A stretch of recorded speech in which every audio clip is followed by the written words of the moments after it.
저는 오늘 출애굽기 32장에서 34장을 맡았는데요. 아, 다른 분들은 되게 장수도 많더라고요. 근데 짧은데도 이게 보통 일이 아니어서 제가 강사님들을 참 존경하는 마음이 생겼습니다. 나름대로 주제를 좀 정해봤어요. 근데 십계명이 이제 그 송아지 사건 때문에 깨뜨려지고 다시 십계명을 주실 때도 내용이 똑같더라고요. 그래서 변함없는 하나님의 언약 이렇게 잡아봤습니다. 시간이 없어서 빨리빨리 넘어가 볼게요. 이게 넘길 때는 어떻게 안 넘어가는데요?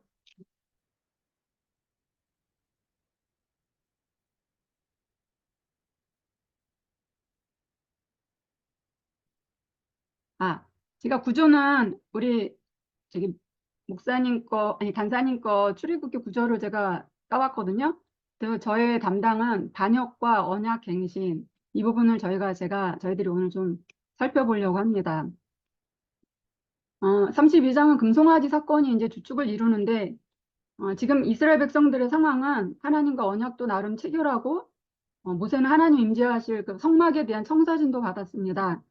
그리고 현재 하나님께 십계명을 받으려고 돌판을 받으려고 시내산에 좀 올라가 있는 상황인데 시내산 아래에서는 이스라엘 백성들이 그 모세를 며칠 기다리지 못하고 그 무상 숭배의 사건 때문에 이제 죄를 범하게 되는데 제 생각에는 이날도 변함없이 하나님은 그 이스라엘 백성들에게 만나와 메추라기를 내려주셨을 것 같고 불기둥과 구름기둥으로 그들을 인도하시는 그런 현장 가운데 오늘을 맞습니다. 1절에서 6절까지는 이제 금송아지를 만들어 섬깁니다. 어, 이게 장수가 많지 않아서 한 절 한 절 그냥 묵상해도 시간이 될 것 같은 느낌이 들어서 한 절 한 절 한번 해보려고 합니다. 백성이 모세가 산에서 내려오며 더딤을 보고 모여 백성이 아론에게 이르러 말하되 일어나라 우리를 위하여 우리를 인도할 신을 만들라.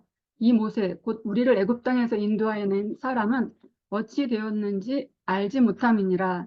여기서 이제 중요한 게 사람들이 모세가 안 보인다 그러면서 우리를 위해서 우리를 인도할 신을 만들어라. 그러면서 아론에게 이제 닥달을 합니다. 우리를 위해서 우리를 인도할 신을 만들어라. 이제 인본주의죠. 자기중심적이고 결국은 우상숭배는 자기숭배라고 봅니다. 근데 애굽에서 이 사람들이 봤던 우상들은 다 눈에 보이는 거였는데 보이지 않는 신을 여태까지 섬기다 보니까 어, 보이는 신을 만들어내라. 사람이 만들어내는 신을 만들려고 하는 것 자체가 좀 어이가 없는데 아무튼 사람이 이럴 수 있다는 게 우리도 그럴 수 있겠지요? 사람을 만든 유일한 하나님이 참 신입니다. 신이 애굽에서 인도까지는 했다. 그것을 믿는다. 근데 신을 부정하지는 않는데 그러나 모세가 어디로 갔는지 모르니까 신을 만들자. 우리는 불안하다. 이 광야에서 어디로 가야 될지도 모르겠고 방향을 모르겠다. 만들어내라 이거죠. 그러니까 하나님을 전혀 안 믿는 것은 아니지만 바로 믿지 못하는 그런 상태. 어떻게 보면 하나님을 이렇게 주무르려고 하는 저는 한국 교회가 조정 기도를 굉장히 많이 한다고 생각하거든요. 자신의 욕망을 위해서 40일 작정 기도, 자기가 원하는 거 하나님 뜻과 상관없이 그냥 우겨대는 그런 기도를 많이 하는데 이게 본성인 것 같아요. 필요한 것을 주어야지만 하는 신, 굉장히 만만하게 보는 것 같습니다. 출애굽기 3장 13, 14절에 보면 하나님 모세에게 이르시되 나는 스스로 있는 자니라 이렇게 말씀하고 있습니다. 하나님은 사람이 만들어낸 신이 아니라 하나님이 사람을 만드셨습니다. 되게 떨리나 봅니다. 2절 아론이 그들에게 이르되 너희 아내와 자녀의 귀에서 금고리를 빼어 내게로 가져오라. 모든 백성이 그 귀에서 금고리를 빼어 아론에게로 가져오매 벌써 하나님의 그 십계명을 벌써 어기고 있습니다. 출애굽기 24장 13, 14절에 보면 모세가 그의 부하 여호수아와 함께 일어나 모세가 하나님의 산으로 올라가며 장로들에게 이르되 너희는 여기서 우리가 너희에게로 돌아오기까지 기다리라. 아론과 홀이 너희와 함께하리니 무릇 일이 있는 자는 그들에게로 나아갈지니라 하고 그러니까 모세가 정확하게 말하고 갔어요. 너희에게로 돌아올 거다. 기다려라. 그때까지 아론과 홀이 너희들을 인도할 거다. 그래서 기다리라고까지 하고 갔거든요. 어, 근데 아론의 답은 바로 금고리를 빼내라는 거예요. 뭐 고민하거나 기다려라. 모세가 올 거다 이렇게 얘기하지 않고 금고리를 빼내라 이렇게 얘기해요. 원래 그 금고리는 출애굽할 때 애굽 사람들한테 받아낸 건데 원래 하나님의 의도는 성막과 그 기구 하나님을 위해서 쓰기 하기 위해서 가져오라고 하셨던 것 같습니다. 그러니까 우리에게 주신 물질 이것도 옳게 써야 하는데 어, 하나님은 그 헌금의 금액보다 헌금의 동기를 보시지 않는가 그렇게 생각합니다. 4절 아론이 그들의 손에서 금고리를 받아 부어서 조각칼로 새겨 송아지 형상을 만드니 그들이 말하되 이스라엘아 너는 이는 너희를 애굽 땅에서 인도하여 낸 너희의 신이로다 하는지라. 살아계신 하나님이 하신 일을 송아지 만들어 놓고 그것이 너희들을 인도한 신이다 이렇게 사람들이 이렇게 말을 하고 있습니다. 출애굽기 20장 4절에 보면 너를 위하여 새긴 우상을 만들지 말고 또 위로 하늘에 있는 것이나 아래로 땅에 있는 것이나 땅 아래 물속에 있는 것에 어떤 형상도 만들지 말라고 하셨는데 이 사람들은 바로 조각칼로 새겨서 금고리를 받아 부어서 형상을 만들었다 이렇게 말하고 있습니다. 여기서 조각칼로 새겼다는 것은 그 당시 애굽은 조각술이나 공예술이 굉장히 발달했다 그래요. 그래서 애굽에서 받아온 기술자들이 있었던 것 같습니다. 그리고 송아지 형상을 만들었는데 당시 애굽에서는 그 아피스라는 황소 형상의 우상을 섬겼습니다. 그리고 수많은 신과 수많은 자연까지도 섬겼던 아주 우상이 많았던 나라이고요. 근데 송아지는 버릴 것이 없는 짐승이래요. 농경 사회이기 때문에 소를 굉장히 많이 의지한 것 같다고 합니다. 이 금송아지 우상은 이스라엘 역사에서 사라지지 않고 끈질기게 나타납니다. 예, 열왕기상 12장 28절에 보면 남북이 갈라지고 북이스라엘의 여로보암이 두 금송아지를 만들어서 예루살렘에 가지 말고 송아지를 섬기라고 그렇게 요청했죠. 그 천지를 만드신 하나님을 송아지 차원으로 이렇게 떨어뜨린 걸 보면 엄청난 죄입니다. 인간은 근본적으로 보여야 믿는 속성이 있는 것 같습니다. 요한복음 20장 29절에 예수께서 가라사대 너는 나를 본거로 믿느냐? 보지 못하고 믿는 자들은 복되도다 이렇게 말씀하셨습니다. 이것을 너희의 신이로다 이렇게 말하고 있는데 지금 모세가 산 위에서 하나님을 만나고 있는데 산 아래서는 신이 없다고 신을 만들어내라고 그렇게 말하고 있습니다.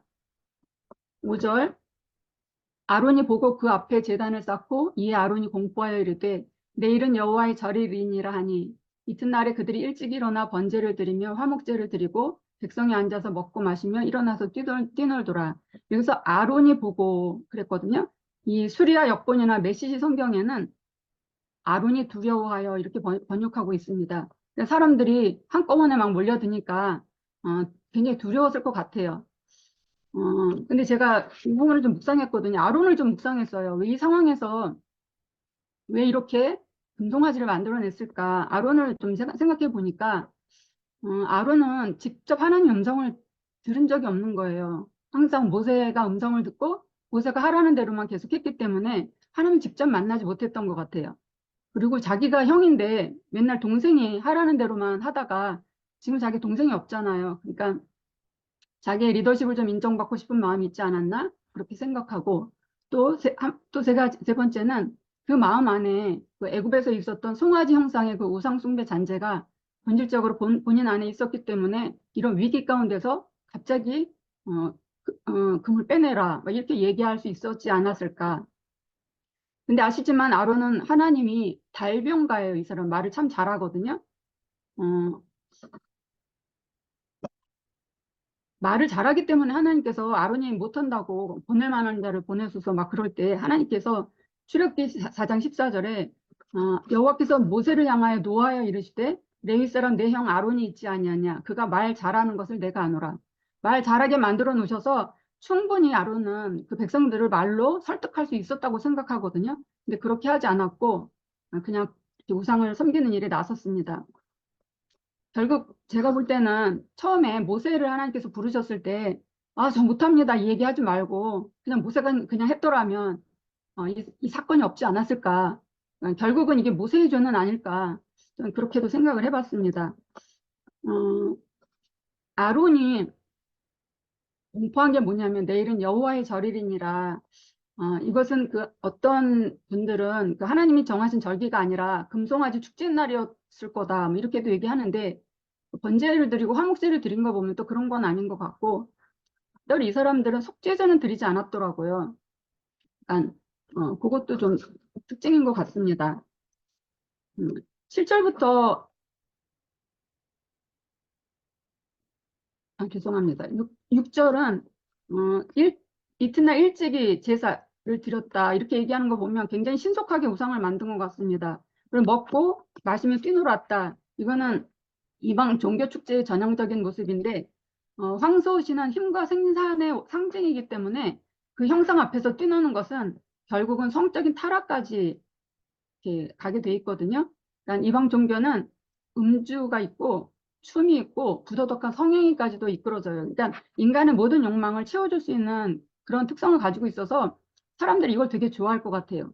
우리 또 교회 다니면 하지 말라는 게 많지 하라는 게 별로 없잖아요. 뭐 술 먹어도 안 되고 담배 펴도 안 되고 뭐도 안 되고 막 계속 안 되는 것만 얘기하고 하다 보니까 술, 담배 못 하는 것 때문에 교회 와서도 갈등인 사람이 되게 많을 것 같습니다. 근데 이 사람도 하고 싶은 걸 다 할 수 있어요. 천주교도 하고 싶은 거 다 하잖아요. 그러니까 굉장히 좋아했을 것 같습니다. 그래서 이방 종교 그 사제들은 사실은 창기였다고 합니다. 여사제들이. 7절부터는 이 일로 인해서 하나님의 진노가 있게 됩니다. 7절 여호와께서 모세에게 이르시되 너는 내려가라. 내가 애굽 땅에서 인도하여 낸 내 백성이 부패하였도다. 8절 그들이 내가 그들에게 명령한 길을 쏙히 떠나 자기를 위하여 송아지를 부어 만들고 그것을 예배하며 그것에게 제물을 드리며 말하기를 이스라엘아 이는 너희를 애굽 땅에서 인도하여 낸 너 신이라 하였도다. 아래 상황을 하나님께서 정확하게 모세에게 이야기해 줍니다.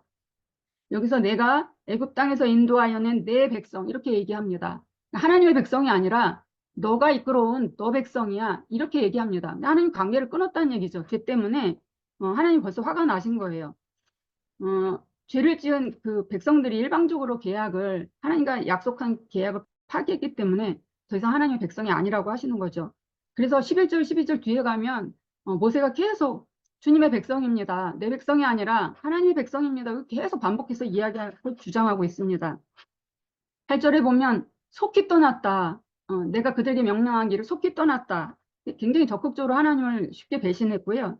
또 자기를 위해서 아까도 말씀드렸지만 우상들은 자기를 위해서 만들어내는 것입니다. 그래서 하나님도 자기를 위해서 조종하려는 특성을 가지고 있습니다.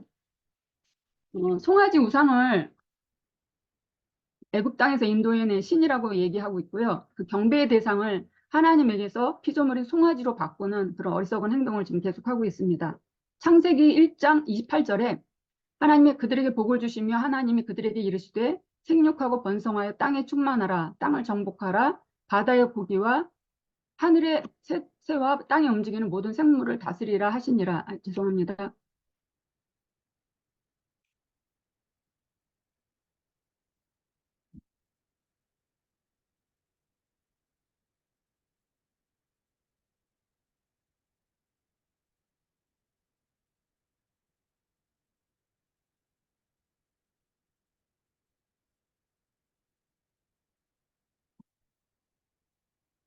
다스려야 되는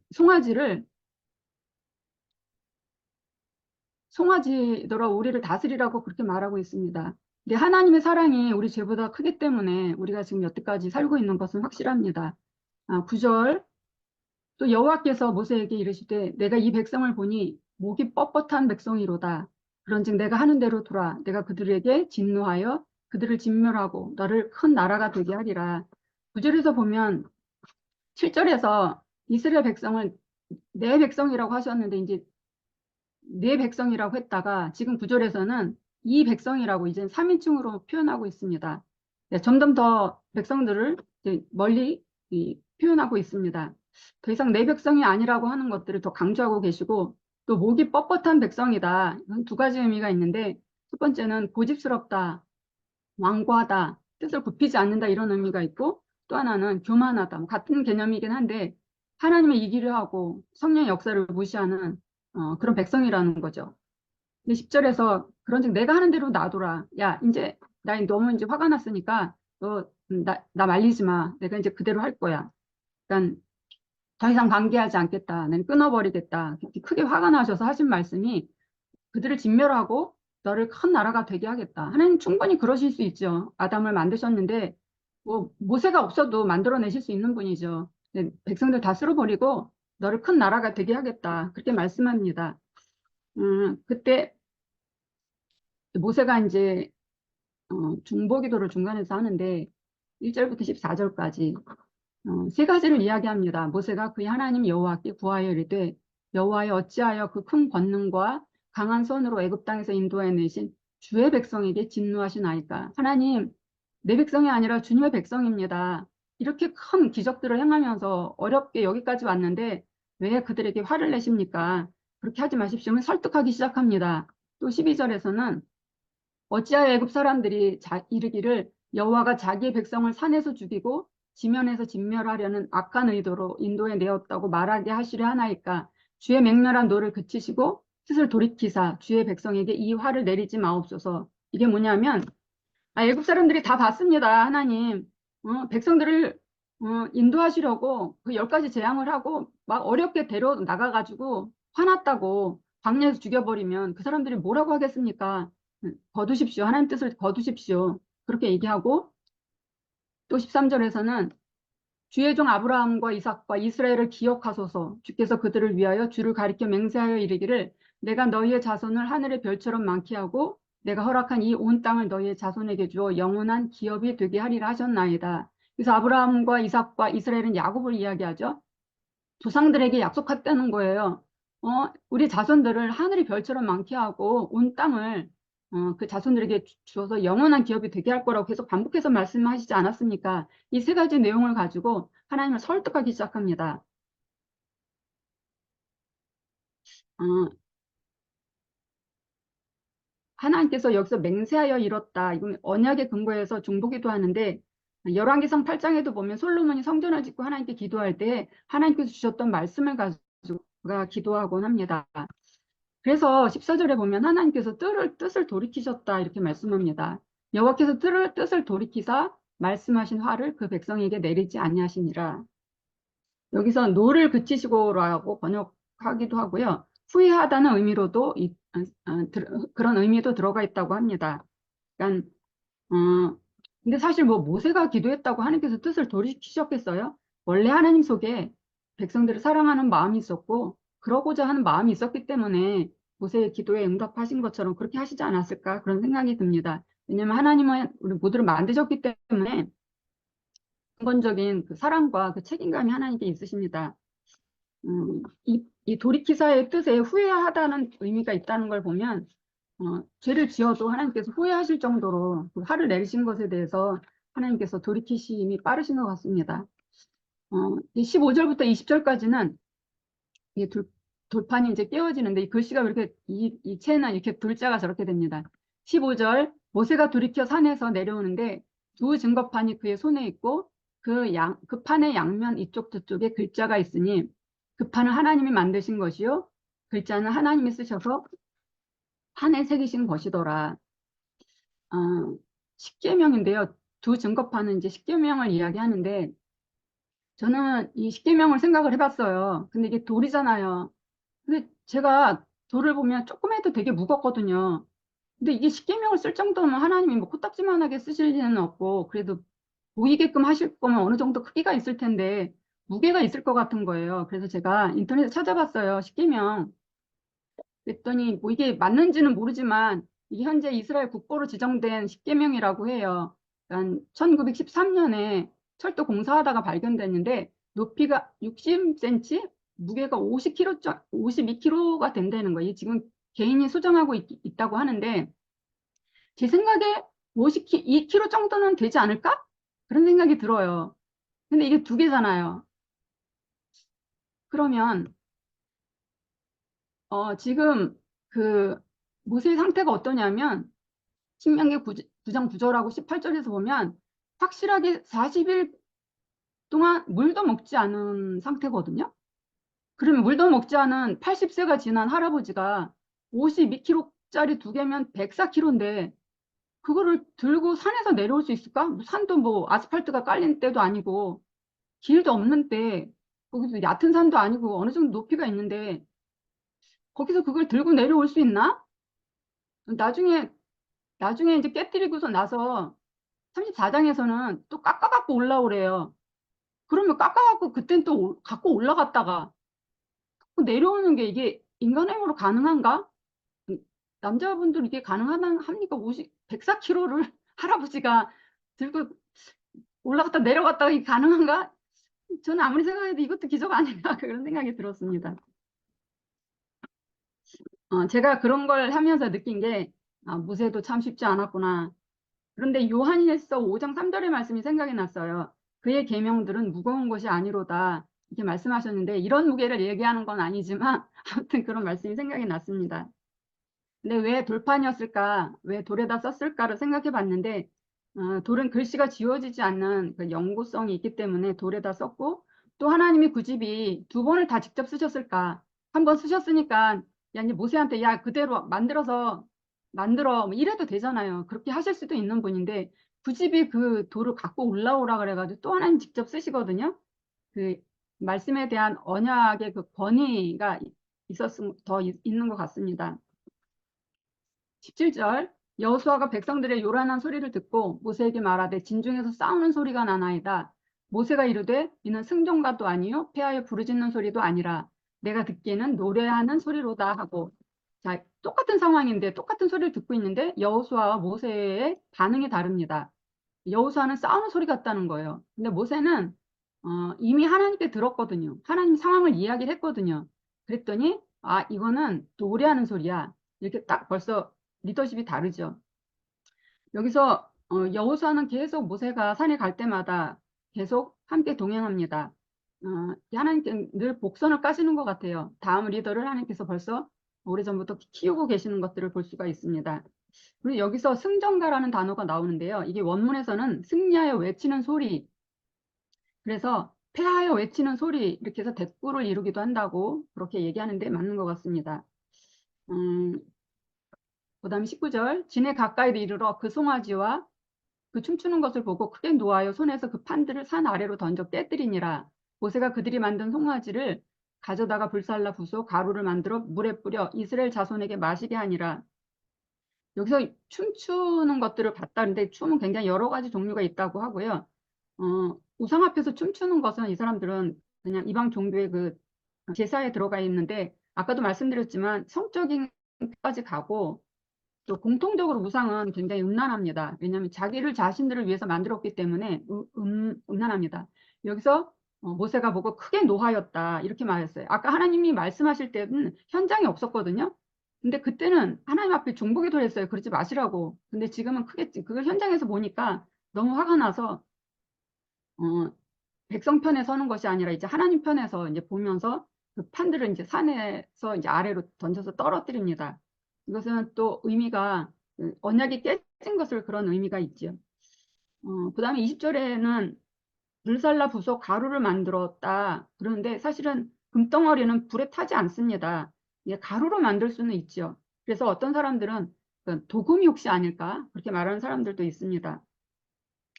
요시야 왕 때 그 우상과 산당을 불사르고 빻아서 가루를 만들었던 때가 있었는데요.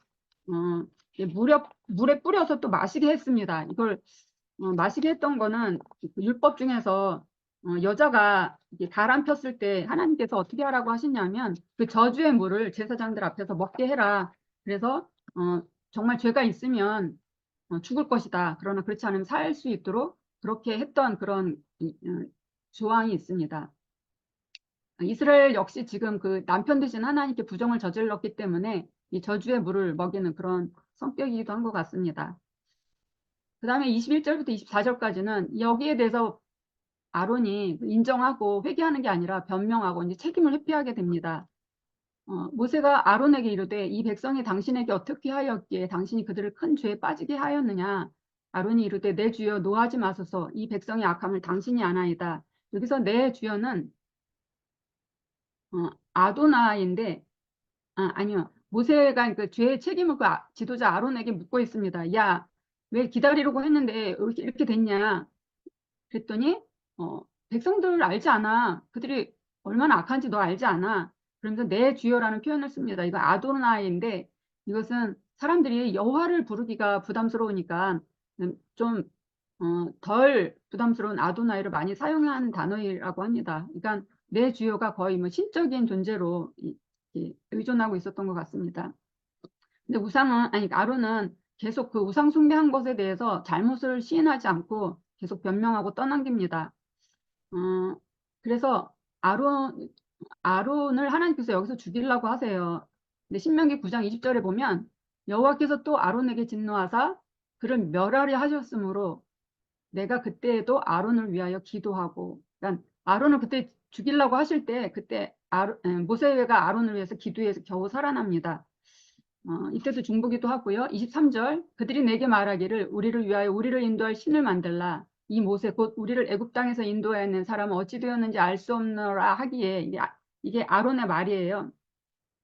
내가 그들에게 이르기를 금이 있는 자는 빼내라 한즉 그들이 그것을 내게로 가져왔기로 내가 불에 던졌더니 이 송아지가 나왔나이다. 여기서 거짓말까지 해요. 자기가 다 주도해놓고 가져왔는데 불에 던졌더니 송아지가 나왔다. 이게 말도 안 되는 거짓말을 합니다. 이 책임 전가하는 건 이 창세기부터 있었던 일인데 창세기에서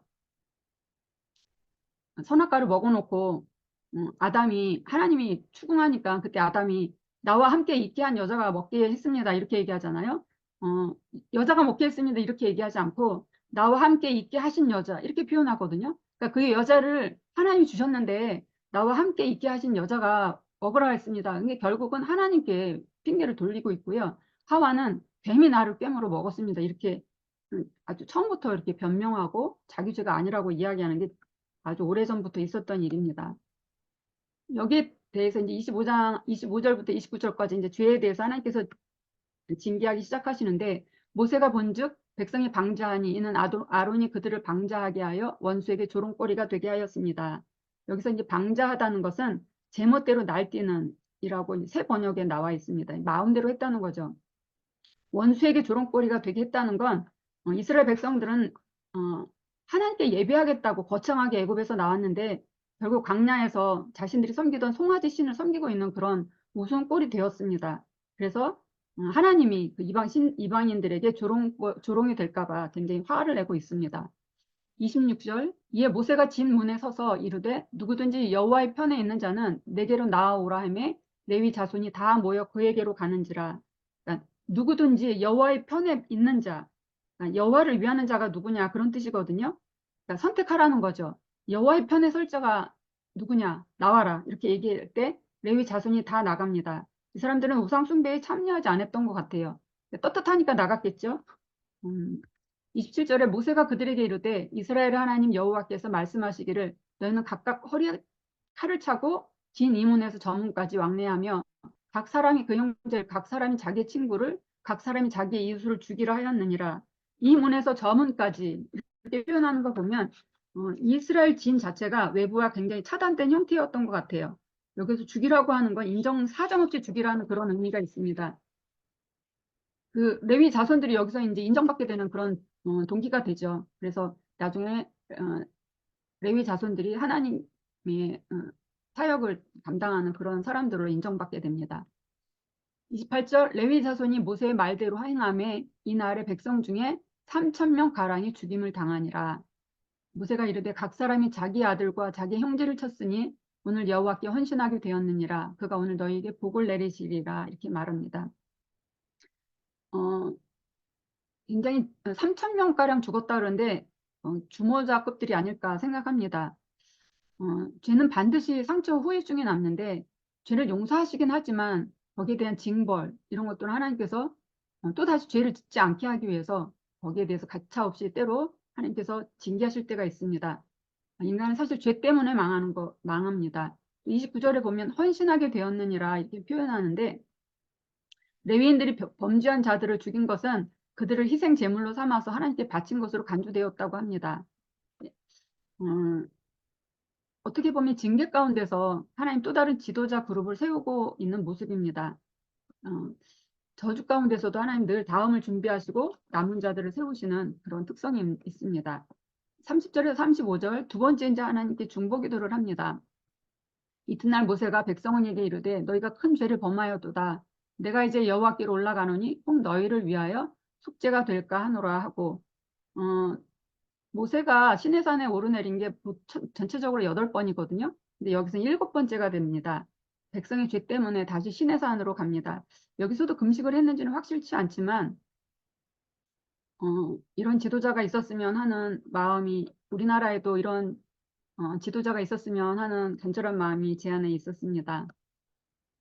모세가 여호와께로 다시 나아와 여짜오되 슬프도소이다. 이 백성이 자기들을 위하여 금신을 만들어 싸우니 큰 죄를 범하였나이다. 하나님께 그들의 죄를 인정하고 슬퍼합니다. 자기가 지은 죄도 아닌데 그 백성의 죄를 자기 것으로 여기고 하나님께 나가서 슬프다고 큰 죄를 지었다고 인정합니다.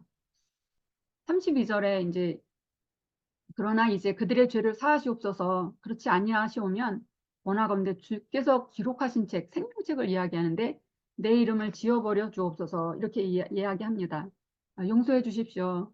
그러나 그렇지 않다면 내 이름을 지워버려 주십시오. 아주 단호하게 하나님께 매달리고 있습니다. 이사야서 1장 18절에 보면 여호와께서 말씀하시되 오라 우리가 변론하자. 너희의 죄가 주홍 같을지라도 눈과 같이 희어질 것이요 진홍같이 붉을지라도 양털같이 희게 되리라 말씀하셨습니다.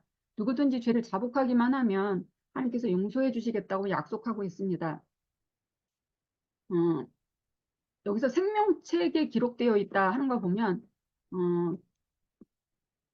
기록하신 책이라고 이야기하는 거 보면 인간의 삶과 죽음이 오직 하나님께 달려있음을 이야기합니다. 여기서 내 이름을 지어버려 주옵소서 이렇게 얘기하는 것은 책임을 이렇게 회피했던 아론과 또 책임을 지려는 모세가 이렇게 대비되는 것을 볼 수가 있습니다. 그러니까 생명을 내놓을 만큼 정말 민족을 사랑하는 마음이 모세에게 있었고 이것이 사실 하나님이 주신 은혜가 아닌가 그렇게 생각합니다. 바울도 비슷한 기도를 합니다. 로마서 9장 3절에서 나의 형제 곧 고륙의 친척을 위하여 내 자신이 저주를 받아 그리스도에게서 끊어질지라도 원하는 바로다. 이 바울도 똑같은 기도를 신약에서 하는 것을 볼 수가 있습니다. 33절 여호와께서 모세에게 이르시되 누구든지 내게 범죄하면 내가 내 책에서 그를 지워버리리라. 이제 가서 내가 내게 말한 곳으로 백성을 인도하라. 내 사자가 내 앞서 가리라. 그러나 내가 보응할 날에는 그들의 죄를 보응하리라. 저기 간사님 제가 이 화면 때문에 저희들 화면 때문에 이게 다 안 보일 때가 있는데 이건 어떻게 해야 되는지 모르겠는데. 뭐가 안 보인다고요? 네, 이게 모퉁이에 있는 게 저희들 사진 때문에 안 보일 때가 있어요. 저는 잘 보이니까 그냥 네, 하시면 될 것 같은데요. 네. 33절은 보면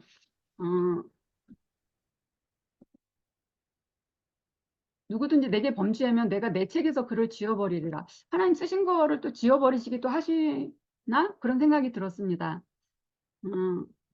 아무튼 범죄하면 하나님의 징계까지는 면할 수가 없습니다. 34절에 내가 내게 말한 곳, 이것은 적과 꿀이 흐르는 그 가나안 땅을 이야기합니다. 거기 가는데 내 사자가 내 앞서 가리라 이렇게 말하고 있는데 여기서 사자가 누구인가 거기에 대해서는 되게 의견이 분분한데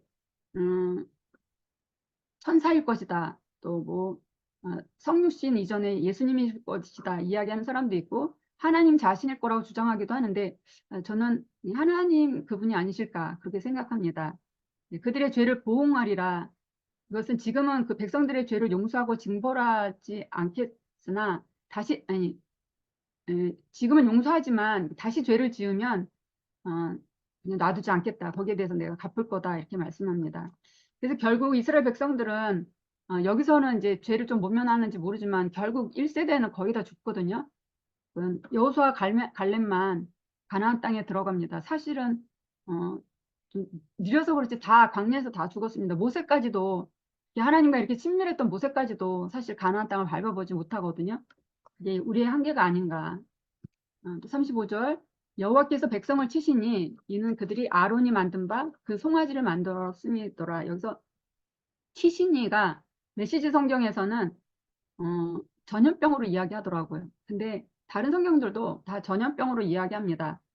전염병이라고 하면 제가 생각할 땐 더 많은 사람이 죽었을 수도 있다고 생각해요. 아까 그 칼로 3천 명이 죽었는데 하나님께서 치셨고 또 전염병이라면 더 많은 사람들이 죽었을 것 같습니다. 32장을 마무리하면서 나의 금송아지는 무엇일까? 제가 좀 묵상해 봤거든요. 어, 보이는 것에 내가 약한 게 뭘까? 근데 제가 요즘 회개하는 게 있어요. 뭐냐면 그 제가 HDBS도 들어와 있고 또 유튜브도 열려 있다 보니까 제가 그 기록된 말씀을 좀 소홀히 하는 게 있는 거예요.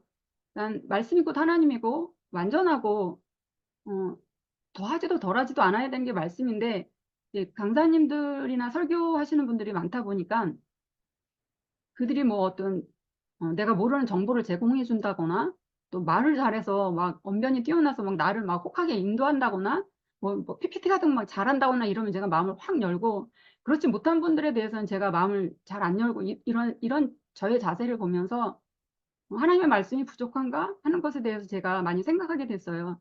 제가 눈에 보이는 걸로 많이 쉽게 판단하고 어, 그냥 누가 서든지 제가 또 이렇게 준비해 보니까 또 이게 정말 쉽지 않다는 걸 알면서 누가 서든지 그분은 하나님이 나에게 오늘 이 시간 나에게 세우신 하나님의 사람이다. 이 마음을 제가 놓지 않으려고 하는데 오늘도 이게 내 안에 이 금송아지 눈에 보이는 것으로 판단하는 이것이 또 많이 이렇게 느껴져서 어, 정말 이런 자세를 제가 많이 하지 않으려고 항상 주일날도 이제 목사님 말씀 전하실 때 딴짓하지 않으려고 막 잡생각 들어오고 할 때 많잖아요.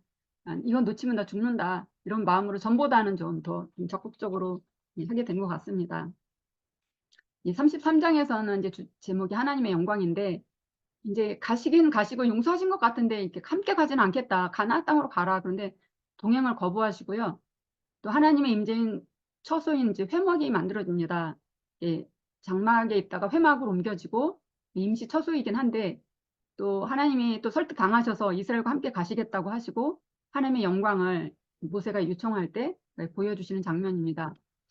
1절부터 6절까지는 동행을 거부하시는 하나님인데 여호와께서 모세에게 이르시되 너는 내가 애굽 땅에서 인도하여 낸 백성과 함께 여기를 떠나서 내가 아브라함과 이삭과 야곱에게 맹세하여 네 자손에게 주기로 한 땅, 그 땅으로 올라가라. 이렇게 말씀하십니다.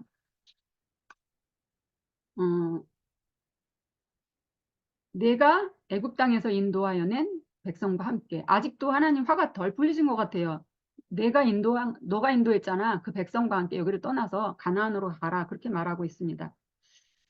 계속 하나님께서 조상들에게 약속하셨죠. 창세기 12장 7절에 여호와께서 아브라함에게 나타나 이르시되 내가 이 땅을 네 자손에게 주리라 하신지라 자기에게 나타나신 여호와께 그가 그곳에서 제단을 쌓고 여기 아브라함하고 약속했던 그 약속대로 가나안 땅으로 올라가라. 이건 떠나라. 출발해라. 그런 말입니다. 2절 내가 사자를 너보다 앞서 보내어 가나안 사람과 아모리 사람과 헷 사람과 브리스 사람과 히 사람과 여부수 사람을 쫓아내고 이렇게 이야기합니다. 그래서 음, 가나안의 7족속 중에 기르가스 족속만 빠져 있거든요. 근데 뒷부분에 이 자세한 내용은 제가 다시 나눠드리고요. 그 하나님의 사자를 앞서 보내시는 것은 가나안 정복이 그 하나님의 은혜와 권능에 의해서 이루어질 것을 의미하고 있습니다. 출애굽기 23장 20절에도 보면 내가 사자를 내 앞서 보내어 길에서 너를 보호하여 너를 내가 예비한 곳에 이르게 하리니 사람의 힘으로 가는 것이 아니라 가나안 땅에 하나님께서 먼저 가셔서 내 사자를 내 앞서 보내어 이런 거 보면 또 하나님 당신이 아니라 뭐 아닐 수도 있겠지만 아무튼 하나님께서 인도하신다고 구체적으로 말씀하고 있습니다. 너희를 적과 꿀이 흐르는 땅에 이르게 하려니와 나는 너희와 함께 올라가지 아니하리니 너희는 목이 곧은 백성인즉 내가 길에서 너희를 진멸할까 염려함이니라 하시니 하나님께서 가지 않는다고 하시는 것은 뭐 화가 나서 그렇다기보다 하나님의 그 공의의 특성 때문에 길에서 또 죄 짓고 그럴 때 하나님께서 다 죽여버릴까 봐서 안 가시겠다. 너희들은 같이 올라가지 않겠다. 그렇게 이야기합니다. 어, 목이 곧은 백성, 목이 뻣뻣한 백성하고 똑같은데 전혀 순종하거나 굽힐 줄 모르는 그 인간의 억척스러운 고집, 또 폐역한 거만 이런 것들을 계속 하나님께서 말씀하고 있습니다. 음, 4절에 보면 백성이 이 준엄한 말씀을 듣고 슬퍼하여 한 사람도 자기 몸을 단장하지 아니하니, 여기서 슬퍼했다는 건 그 하나님의 그 같이 가지 않겠다고 하신 말씀 때문에 이 사람들이 굉장히 거기에 대해서 이렇게 반응하고 있습니다. 하나님이 이제 너희들 안 데려가, 너희들과 같이 가지 않을 거야, 이것에 대해서 자기 몸을 단장하지 않았다. 이건 이 당시에는 그 애도 기간에 몸에 있던 장식으로 떼는 그런 관습이 있었다고 합니다. 그래서 나름 그 송아지 사건에 대한 그 통회하는 마음이 있었지 않았나 그렇게 봅니다. 5절 여호와께서 모세에게 이르시기를 이스라엘 자손에게 이르라 너희는 목이 곧은 백성인즉 내가 한순간이라도 너희 가운데 이르면 너희를 진멸하리니 너희는 장신구를 떼어내라 그리하면 내가 너희에게 어떻게 할 것인지 정하겠노라 하셨습니다.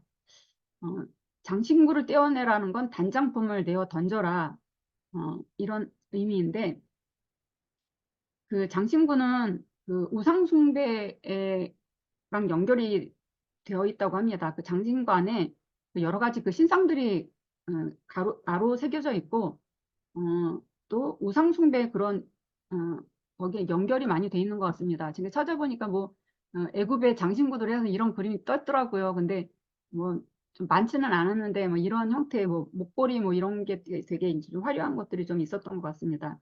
네, 데살로니가 전서 5장 22절에 악은 어떤 모양이라도 버려라. 이런 상태로 너희들 가나안에 못 들어간다. 근데 가나안은 적과 꿀만 흐르는 것이 아니라 일곱 족속이 버티고 있었기 때문에 죄의 문제를 하나님께서 철저히 다루셔야만 했습니다. 그래서 이 사람들이 망하지 않게 하려고 계속적으로 이들의 죄에 대해서 체크하시고 장신구까지도 다 떼어내도록 그렇게 말씀하십니다. 6절에서 이스라엘 자손이 호렙산에서부터 그들의 장신구를 떼어내니라. 여기서 호렙산은 신의 산과 동일 지명으로 알고 있습니다. 그래서 신명기에는 호렙산으로만 나와 있습니다. 출애굽기는 신의 산으로도 나와 있고 호렙산으로도 나와 있는데 신명기는 호렙산으로만 명칭을 하고 있습니다. 여기서 장신구를 떼어내라고 하는데 사실은 장신구는 또 어떻게 보면 세상 것을 떼어내라 그렇게 그런 것입니다. 7절에서 11절까지 하나님의 임재 처소인 이제 회막이 등장합니다. 제가 그 출애굽기에 관한 책을 한 권 샀는데 거기에는 이러한 표현들이 되게 많이 있는 거예요. 그래서 7절부터 11절까지 이렇게 해놨어요. 그래서 7절에서는 여호와를 찾는데 모든 사람을 위한 장막, 회막이죠. 그게 이제 만들어지고 11절에도 보면 거기서 이제 모세가 특권을 누립니다. 또 8절에 보면 백성들이 일어나서 그 회막에 있는 모세를 바라보고요. 10절에도 보면 예배하며 절하는데 9절에서 실제로 하나님과 이렇게 교제하는 부분이 모세의 부분이 나옵니다. 7절 모세가 항상 장막을 취하여 진 밖에 쳐서 진과 멀리 떠나게 하고 회막이라 이름하니 여호와를 앙모하는 자는 다 진 바깥 회막으로 나아가며 음, 여기서 회막이라 이름했다. 그건 하나님과 백성이 만나는 장막이라는 뜻인데 원래 그 회막이 가운데 있었거든요. 그래서 진 전체 자체가 하나님이 계신 거룩한 곳임을 뜻하고 있었는데 근데 회막이 진 밖에 있게 되면서 백성들은 그 하나님과의 교제가 필요하면 진 밖에 그 회막까지 나아가야 되는 그런 상황이 되는 것입니다. 음, 이게 그 진 밖에 설치한 회막은 하나님이 시내산에서 지시하신 정식 성막은 아니고 아마도 그 금송아지 숭배 사건 이후로 임시로 짓게 하신 것이 아닌가. 그래서 회막 밖으로 내보내신 것 같습니다. 그래서 모세는 수시로 회막에서 하나님과 이제 교제를 했습니다. 그러니까 수시로 하나님께 기도하면서 나아갔다는 거죠. 이스라엘의 운명이 사실 이 회막에서 결정되고 있었습니다. 그러니까 인생은 그 골방에서 결정되는데 교회에서도 골방 없이 일하는 사람들이 교회 문제를 많이 일으킵니다. 어, 회막이 골방이 있는 사람들은 잘못했다가도 오래가지 않고 회개하고 일어납니다. 어, 저와 여러분은 정말 진정한 골방이 있는지 좀 묵상하는 시간이 되었으면 좋겠습니다. 8절에 모세가 회막으로 나아갈 때에는 백성이 다 일어나 자기 장막문에 서서 모세가 회막에 들어가기까지 바라보며 모세가 회막에 들어갈 때에 구름 기둥이 내려 회막문 문에 서서 여호와께서 모세와 말씀하시니 모세가 회막에 들어갈 때 백성들이 다 서서 바라봤다. 그렇게 이야기합니다. 그것은 존경하고 경외하는 그런 동작이라고 합니다. 하나님의 말씀이 선포될 때에는 구약에도 다 일어나서 지금은 뭐 다 앉아서 찬양하고 성경 읽고 하지만 그 당시에는 하나님의 말씀을 읽을 때는 전부 다 일어나서 어, 했는데 느헤미야서 8장 5절에 보면 학사 에스라가 모든 백성 위에 서서 저희 목전에 책을 펴니 책을 펼 때 모든 백성이 일어서니라 이렇게 말씀합니다. 그리고 9절에 그 모세가 회막에 들어갈 때 구름 기둥이 내려왔다 이렇게 얘기하거든요. 구름 기둥은 하나님의 그 임재를 상징합니다. 저는 구름 기둥과 불 기둥이 따로 있는 줄 알았어요. 근데 구름 기둥과 불 기둥이 하나래요. 그래서 구름으로 그 광야에서는 굉장히 낮에는 덥고 밤에는 춥기 때문에 낮에는 서늘하게 구름 기둥으로 그 뜨거운 햇빛과 열기를 가려주시고 밤에는 불기둥으로 그 춥고 그 짐승과 여러 가지 외부 침입으로부터 보호하셨다 그렇게 말씀합니다. 구름기둥이 그 회막에 섰다는 것은 임시로 만든 그 회막에도 하나님께서 임재하셨다는 거거든요. 장소가 중요한 게 아니라는 거죠. 중요한 건 하나님의 임재가 있다면 어디든지 하나님과 교제할 수 있습니다. 10절 모든 백성이 회막문에 구름 기둥이 서 있는 것을 보고 다 일어나 각기 장막문에 서서 예배하며 음, 이 구름 기둥은 출애굽할 때부터 이스라엘을 향해서 어, 앞서가면서 인도했던 겁니다. 출애굽기 13장 20일 22절에 여호와께서 그들 앞에 행하사 낮에는 구름 기둥으로 그들의 길을 인도하시고 밤에는 불 기둥으로 그들에게 비추사 주야로 진행하게 하시니 낮에는 구름 기둥 밤에는 불 기둥이 백성 앞에서 떠나지 아니하니라 이렇게 말씀하고 있습니다. 11절에 사람이 자기 친구와 이야기함 같이 여호와께서는 모세와 대면하여 말씀하시며 모세는 진으로 돌아오나 눈의 아들 젊은 수종자 여호수아는 회막을 떠나지 아니하니라. 어, 하나님이 모세와 친구처럼 이야기하셨다. 그렇게 해서 대면하고 말씀하고 수시로 이렇게 관계하고 있는 것을 볼 수가 있습니다. 성경에 보면 야고보서에 보면 아브라함을 벗으로 이야기하십니다. 근데 히브리서에 보면 모세를 히브리서 기자는 하나님의 종 뭐라고 이렇게 표현합니다. 그러니까 여기서 대면했다. 이것은 직접 하나님의 얼굴을 봤다는 그런 의미가 아니라 이렇게 직접적으로 말씀하셨음을 그렇게 얘기하는 겁니다. 왜냐하면 하나님의 얼굴을 직접 보면 죽으니까 하나님께서 간접적으로 그에게 직접 말씀하시는 소리를 들었거나 그런 것으로 생각합니다.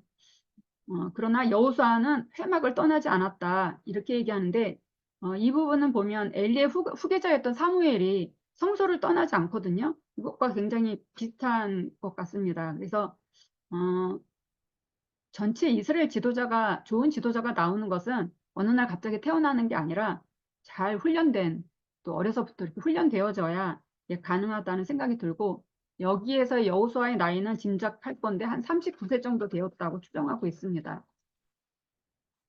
그 다음에 이제 12절부터 16절까지 이제 하나님이 이제 그럼 같이 가겠다 그렇게 말씀하십니다. 모세가 여호와께 아뢰되 보시옵소서 주께서 내게 이 백성을 인도하여 올라가라 하시면서 나와 함께 보낼 자를 내게 지시하지 아니하시나이다. 주께서 전에 말씀하시기를 나는 이름으로도 너를 알고 너도 내 앞에 은총을 입었다 하셨사온즉 어, 새로운 동역자를 구하고 있는 모습입니다. 어, 이게 그 아론이 역할을 감당하지 못하니까 이게 새로운 지도자를 요청하고 있는 거 아닌가 생각하는데 민수기서 27장 18절에 보면 모세가 죽기 전에 하나님께서 말씀하세요. 여호와께서 모세에게 이르시되 눈의 아들 여호수아는 그 안에 영이 머무는 자니 너는 데려다가 그에게 안수하고 지도자로 세우라고 그렇게 말합니다. 하나님의 영이 머무는 자다 여호수아는 지도자로 세워라 이렇게 이야기하십니다. 모세에 대해서 이야기하시는 게 뭐냐면 어, 이름으로도 너를 알고 너도 내 앞에 은총을 입었다 이렇게 말씀하는데 이름으로도 너를 알고 그것은 굉장히 인격적인 굉장히 친숙한 관계가 둘이 되고 있다는 거예요. 하나님과 모세가. 또 너도 내 앞에 은총을 입었다. 이것은 어, 이게 큰 은혜를 입은 사람이라는 거예요. 모세가 우리와 뭐 다를 게 뭐 있겠어요. 엘리야도 우리와 성정이 같은 사람인데 특별히 모세를 택하셨는데 그것이 큰 은총이다. 그렇게 이야기하고 있습니다. 13절 내가 참으로 주의 목전에 은총을 입었사오면 원하건대 주의 길을 내게 보이사 내 주를 알리시고 나로 주의 목전에 은총을 입게 하시며 이 족속을 주의 백성으로 여기소서. 이렇게 얘기. 주의 백성으로 여기소서. 여태까지 너 백성이잖아. 이 백성이잖아. 이렇게 얘기하셨는데 이제는 주의 백성, 하나님의 백성으로 여겨주십시오. 용서해 주십시오. 이제 완전히 용서해 주십시오. 계속 그렇게 이야기합니다. 왜냐면 하나님 같이 가지 않겠다고 하시니까. 그래서 14절에 여호와께서 이르시되 내가 친히 가리라. 내가 너를 쉬게 하리라. 모세가 여호와께 아뢰되 주께서 친히 가지 아니하시려거든 우리를 이곳에서 올려보내지 마옵소서. 이렇게 이야기합니다. 음, 친히 가리라. 이제는 정상적인 회복이 된 거 아닌가? 이제 가겠다. 걱정 마라. 내가 너를 쉬게 하리라. 이제 너의 수고를 내가 좀 덜어주겠다. 내가 가면서 너가 힘들지 않게 해줄게. 그렇게 말씀하시는 것 같아요. 16절에 나와 주의 백성이 주의 목전에 은총 입은 줄을 무엇으로 알릴까? 주께서 우리와 함께 행하심으로 나와 주의 백성을 천하 만민 중에 구별하심이 아니니까. 제가 이 말이 좀 이해가 좀 안 됐어요. 어, 어, 주께서 우리와 함께 행하심으로 나와 주의 백성을 천하 만민 중에 구별하심이 아니니까. 그래서 다른 번역 보니까 이해가 돼서 올려드릴게요. 현대인의 성경은 주께서 우리와 함께 가지 아니하시면서 않으시면 나와 주의 백성이 주 앞에서 은총 입은 것을 누가 알겠습니까? 주께서 우리와 함께 하셔야만 나와 주의 백성이 세상의 다른 민족과 구별이 됩니다. 이렇게 이야기하고 메시 성경은 되게 단도직입적이에요. 저희와 함께 가시겠습니까? 가지 않으시겠습니까? 주께서 함께 가지 않으시면 이 세상 다른 모든 민족 가운데서 저와 주의 백성이 주께 특별한 존재라는 것을 저희가 어떻게 알겠습니까? 이러면서 아주 하나님께 아주 노골적으로 이렇게 잘 표현을 해놔서 이해가 되게 많이 됐어요. 여기서 구별이 가능한 까닭은 하나님께서 그들과 함께 하셔서 능히 세상을 이길 수 있는 힘을 주시기 때문에 하나님께서 꼭 같이 가셔야 합니다. 자, 이제 17절에서 23절까지는 하나님의 영광의 형상으로 제목을 잡았는데요. 여기서도 이렇게 만들어줬더라고요. 18절에서 23절까지 만들어줬는데 18절에서는 모세의 기도, 23절에서는 여호와의 응답이 나오고요. 19절에서는 하나님이 자기 계시를 약속하시는데 선하심과 이름, 또 21절에서 22절은 하나님이 자기 계시를 약속하심이 영광과 돌보심으로 표현하고 있고 이제 C 부분에서 사람이 감당할 수 없는 그분의 하나님의 실제, 나는 누구다 이것을 아주 리얼하게 주님이 말씀하시고 있는 장면이 나옵니다. 17절 여호와께서 모세에게 이르시되 내가 말하는 이 일도 내가 하리니 너는 내 목전에 은총을 입었고 내가 이름으로도 너를 알미니라. 모세가 이르되 원하건대 주의 영광을 내게 보이소서. 여기서 어, 이 일도 내가 하리니 이 일도 내가 하리니 이건 16절에 표징을 보여주시겠다는 거예요. 이스라엘 백성들 역시 모세와 같이 언약 백성으로 삼고 사랑과 자비로 그들을 대하시겠다는 게 하나님의 약속입니다. 여기서 모세에 대해서 너는 내 목전에 은총을 입었고 내가 이름으로도 너를 알미니라. 은총을 입었고 아까도 말씀드렸지만 특별한 게 아니라 은혜로 세워진 거다. 그렇게 표현하고 있습니다. 근데 모세가 주의 영광을 보여달라고 그렇게 요청합니다. 거기서 20절에 뭐라고 얘기하시냐면 내가 내 얼굴을 보지 못하리니 나를 보고 살 자가 없음이니라. 그러니까 영광을 보여달라고는 합니다. 이따가 나오니까 넘어갈게요. 19절에 여호와께서 이르시되 내가 내 모든 선한 것을 내 앞으로 지나가게 하고 여호와 이름을 내 앞에 선포하리라. 나는 은혜 베풀 자에게 은혜를 베풀고 긍휼히 여길 자에게 긍휼을 베푸느니라. 이렇게 말씀합니다. 여호와께서 내가 내 모든 선한 것을 내 앞으로 지나가게 하고 이것은 하나님의 자신의 그 근본적인 속성을 말씀합니다. 그러니까 내가 하나님 그분이 내 앞으로 지나가게 될 거다. 그러면서 하나님의 이름을 내 앞에서 선포하게 된다. 그렇게 말씀합니다. 여기서 여호와의 이름을 나타내리라. 내 이름이 뭔지 알게 될 거다. 어, 벌써 알고 있지만 거기에 대해서 하나님의 속성을 드러내겠다. 그렇게 말씀하시는 것 같아요. 은혜 베풀 자에게 은혜를 베풀고 이것은 윗사람이 아무런 자비도 요구하지 않는 아랫사람에게 자발적으로 베푸는 은혜를 의미한다고 합니다. 그러니까 은혜 베풀 자에게 은혜를 베풀고 긍휼히 여길 자에게 긍휼을 베푸느니라. 그 상대가 어떻든 하나님이 그냥 자발적으로 그냥 하나님께서 은혜를 베풀 줄이는 거예요. 우리를 구원받은 것도 너희가 나를 택한 게 아니라 내가 너희를 택히 세웠다. 그러니까 기독교는 어떤 노력으로 되는 것이 아니라 그냥 하나님의 선택입니다. 그냥 은혜로 주어지는 것이기 때문에 그냥 그 자체로 그냥 감사하고 토달할 것이 없습니다. 그냥 다 죄 때문에 왜 어떤 사람들은 그렇게 말하죠. 왜 누구는 구원하고 누구는 안 하냐. 불공평하다 이렇게 얘기하는데 그게 아니라 죄 때문에 우리는 다 죽어 있는 사람들이에요. 다 지옥 갈 수밖에 없는데 그 중에서 하나님께서 선택하셔서 그 죽음의 바다에서 건져내시는 거죠. 그냥 하나님 뜻대로 건져내시는 거예요. 그러니까 은혜일 수밖에 없는 거죠. 거기에 대해서 왜 우리는 이렇게 하냐 말할 수 있는 자격이 저희들에게는 없습니다. 그냥 구원은 하나님의 소관입니다. 또 이르시되 내가 내 얼굴을 보지 못하리니 나를 보고 살 자가 없음이니라. 아까 주의 영광을 보여달라고 할 때 얼굴은 못 본다. 그렇게 얘기해요. 또 여호와께서 또 이르시기를 보라 내 곁에 한 장소가 있으니 너는 그 반석 위에 서라. 어, 이사야 선지자가 하나님의 영광을 보았을 때도 이사야서 6장 1절에서 5절까지 보면 나는 망하게 되었다. 내가 여호와를 하나님을 봤기 때문에 난 망한다. 이렇게 얘기했잖아요. 그러니까 하나님을 그때 직접 본 것도 아니었는데도 하나님의 영광을 봤을 때 나는 죽은 사람이다. 막 이렇게 얘기했는데 하나님 직접 볼 수가 없습니다. 보고 살 수가 없기 때문에. 그래서 여기서도 하나님을 직접 봤다고 표현하는 표현들이 성경에 나오는데 그것은 하나님 직접 본 게 아니라 그분의 그 영광의 일부. 뭐 지금 모세도 이제 등만 보거든요. 그 정도지 하나님을 전체적으로 보는 사람은 아무도 없습니다. 여기서 이제 반석에 서라고 하거든요. 여기서는 이제 절벽이나 바위를 말하는데 상징적으로는 피난처를 이야기하기도 합니다. 어떤 장소를 지정하신 것 같아요. 내 영광이 지나갈 때 내가 너를 반석 틈에 두고 내가 지나도록 내 손으로 너를 덮었다가 손을 거두리니 내가 내 등을 볼 것이요 얼굴은 보지 못하리라. 여기서 두고라는 단어가 있거든요. 여기서 사무티카라는 그 원어인데 하나님이 모세를 바위 틈에 두기만 하는 것이 아니라 돌보시겠다는 의미까지도 있다고 합니다.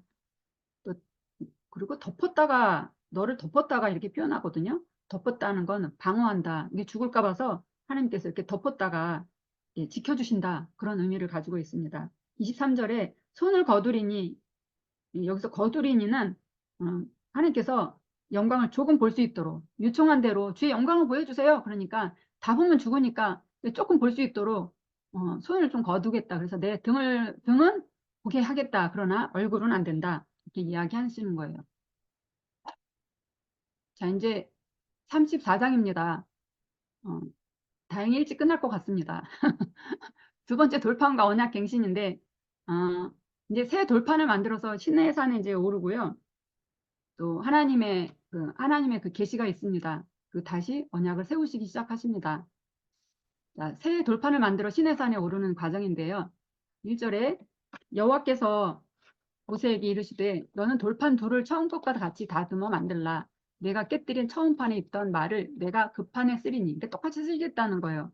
아침까지 준비하고 아침에 시내산에 올라와 산 꼭대기에서 내게 보이되 그래서 돌판 둘을 처음 것과 같이 다듬어라 이렇게 얘기하시거든요. 근데 여기에 그 다듬어 만들라는 그 의미에 어떤 의미가 있냐면 다른 사람 말고 너가 직접 깎아 이런 의미가 있대요.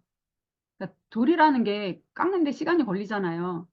내일 아침까지 준비하라 그랬으면 거의 밤새서 할아버지가 그 돌을 깎아서 그 무거운 돌을 들고 또 올라가야 되는 그런 상황이에요. 어, 그 처음 판에 있던 말 이런 표현이 나오는데 이것은 이렇게 20장 2절에서 18절까지 있었던 10계명을 가르칩니다. 어, 그 첫 번째 깨뜨린 돌이 그 언약의 단절을 상징한다면 두 번째 돌은 그 언약의 회복을 상징하는 대꾸로 이렇게 표현하시는 분들이 있는데 굉장히 와닿았습니다. 어, 두 번째 내용도 똑같이 되어 있습니다. 하나님의 그 인간을 향한 메시지는 항상 동일하다고 생각합니다. 인간의 죄성 때문에 더하거나 덜하거나 뭐 그러시지 않고 하나님 처음부터 끝까지 인간에게 하시는 말씀이 또 동일하다는 거예요. 그래서 그 원칙만 알면 저희들이 헷갈리지 않습니다. 제가 저희 아버지가 군인이셨어요. 그래서 저희들을 군대처럼 키우셨어요. 찌팍 그러면 이제 떠들면 찌팍 그러면 저부터 맞는 거예요. 제가 맞으라. 그렇게 컸는데 제가 아버지처럼 사역을 하더라고요. 군대처럼 저는 뭔가 이렇게 팀들을 만들고 이런 은사를 주신 것 같아요. 제가 처음에 하나님 찬양하라 그럴 때 너무 자신이 없더라고요. 그래서 하나님 저 혼자는 못하고 팀을 만들어 주시면 응답인 줄 알겠습니다. 그랬더니 가는 데마다 팀 세우는 게 저에게 은사가 됐어요. 그러니까 군대처럼 원칙 딱딱 세워주고 이대로 해야 돼요. 근데 이제 거기에 이제 원칙 있게 좀 이렇게 버거운 사람들이 있잖아요. 그럼 좀 뭐라고 해요. 그래서 나중에 그 원칙을 없앴어요. 그럼 여러분들이 해보고 싶은 대로 해라. 그때 또 뭐라 그랬냐면 그냥 전에 하던 대로 하재. 너무 더 어렵대. 그러니까 하나님이 우리가 힘들까 봐서 나름대로 주시는 원칙이 동일합니다. 하나님 사랑하고 이웃 사랑하는 거. 근데 그렇게 녹록지는 않지만 거기서 벗어나지는 않는 것 같아요. 3절 아무도 너와 함께 오르지 말며 온 산에 아무도 나타나지 못하게 하고 양과 소도 산 앞에서 먹지 못하게 하라. 어, 음, 죄송합니다. 온 산에 아무도 나타나지 못하게 하고 여기서 이 명령은 처음 계약을 체결할 때에도 주어졌습니다. 출애굽기 19장 12절에 13절에 보면 너희는 삼가 산에 오르거나 그 경계를 침범하지 말지니 산을 침범하는 자는 반드시 죽음을 당할 것이라. 그러니까 이렇게 하는 것은 거기가 이제 하나님이 강림하셔야 되기 때문에 죄가 있으면 안 되니까 하나님께서 죽지 않게 하시려고 계속 이렇게 하시는 것 같습니다. 4절 모세가 돌판 둘을 처음 것과 깎아 만들고 아침에 일찍 일어나 그 두 돌판을 손에 들고 여호와의 명령대로 시내 산에 올라가니 지금 8번째 마지막 올라가는 그런 상황입니다. 시내 산에서 호렙산에서 이 사명을 받았어요, 모세가. 근데 나중에 느보산에서 죽게 됩니다. 이 마지막, 신의 산은 마지막 오르는 그런 산입니다. 이제 5절에서 9절까지 이제 하나님의 이제 계시가 있습니다. 5절에 여호와께서 구름 가운데에 강림하사 그와 함께 거기 서서 여호와 이름을 선포하실세. 그러니까 하나님께서 그 구름 가운데에서 당신의 임재를 나타내십니다. 근데 하나님께서 임재를 나타내실 때 꼭 구름 가운데서만 하셨던 건 아니고요. 굉장히 다양합니다. 보면 아브라함은 창세기 15장 17절에 해가 져서 어두울 때에 연기나는 화로가 보이며 타는 횃불이 쪼갠 고기 사이로 지나더라. 이런 형식으로 하나님이 만나주셨고요. 욥은 그때 여호와께서 폭풍 가운데에 욥에게 말씀하시며 이르시되 폭풍 가운데서 만나주셨고 또 엘리야는 또 지진 후에 불이 있으나 불 가운데에도 여호와께서 계시지 아니하더니 불 후에 세미한 소리가 있는지라. 세미한 소리 가운데에서 엘리야를 또 만나 주셨습니다. 하나님은 뭐 구름 기둥으로 인도하시는 것이 아니라 우리의 삶 가운데서 굉장히 다양하게 사람을 통해서도 또 환경을 통해서도 다양하게 우리에게 말씀하시는 분이십니다. 6절 이제 하나님에 대한 자기를 표현하십니다. 여호와께서 그의 앞으로 지나시며 선포하시되 여호와라 여호와라 자비롭고 은혜롭고 노하기를 더디하고 인자와 진실이 많은 하나님이라 이렇게 말씀하십니다. 여호와라 여호와라 자존하시는 분이다. 스스로 있는 분이다. 이런 의미입니다. 여기서 이렇게 여호와라 여호와라 반복하는 건 진실로 진실로 이렇게 반복하듯이 이 나라는 이렇게 점층법이 없다고 알고 있어요. 그래서 좀 더 크게 뭐 이런 표현이 없어서 반복하면 그것이 강조하는 거라고 알고 있습니다. 그래서 여호와를 반복한 것은 여호와라 여호와라가 굉장히 중요한 단어인 겁니다. 어, 모세를 부르실 때 또 십계명을 주실 때 계속 하나님 당신을 여호와로 소개하고 있습니다. 이 이름은 그 하나님의 존재와 행동을 함께 나타내는 것인데 하나님이 세상의 통치자와 구원자가 되신다는 것을 말씀하고 있습니다. 여기서 이제 자비롭고 은혜롭고 노하기를 더디하고 이것을 좀 찾아보면 자비롭고라는 단어의 의미는 인정이 많은, 동정심이 많은 그런 의미가 있고요. 또 은혜롭고는 은혜가 충만한 그런 뜻을 가지고 있습니다. 더디하고 아레크라는 단어인데요. 이것은 화나는 것을 연기한다거나 또 화를 참는 것을 의미하는데 인간의 죄악에 대해서 끝까지 참으시는 그 하나님의 인내와 사랑을 말하고 있습니다. 이 더디하고 때문에 저희가 살고 있습니다.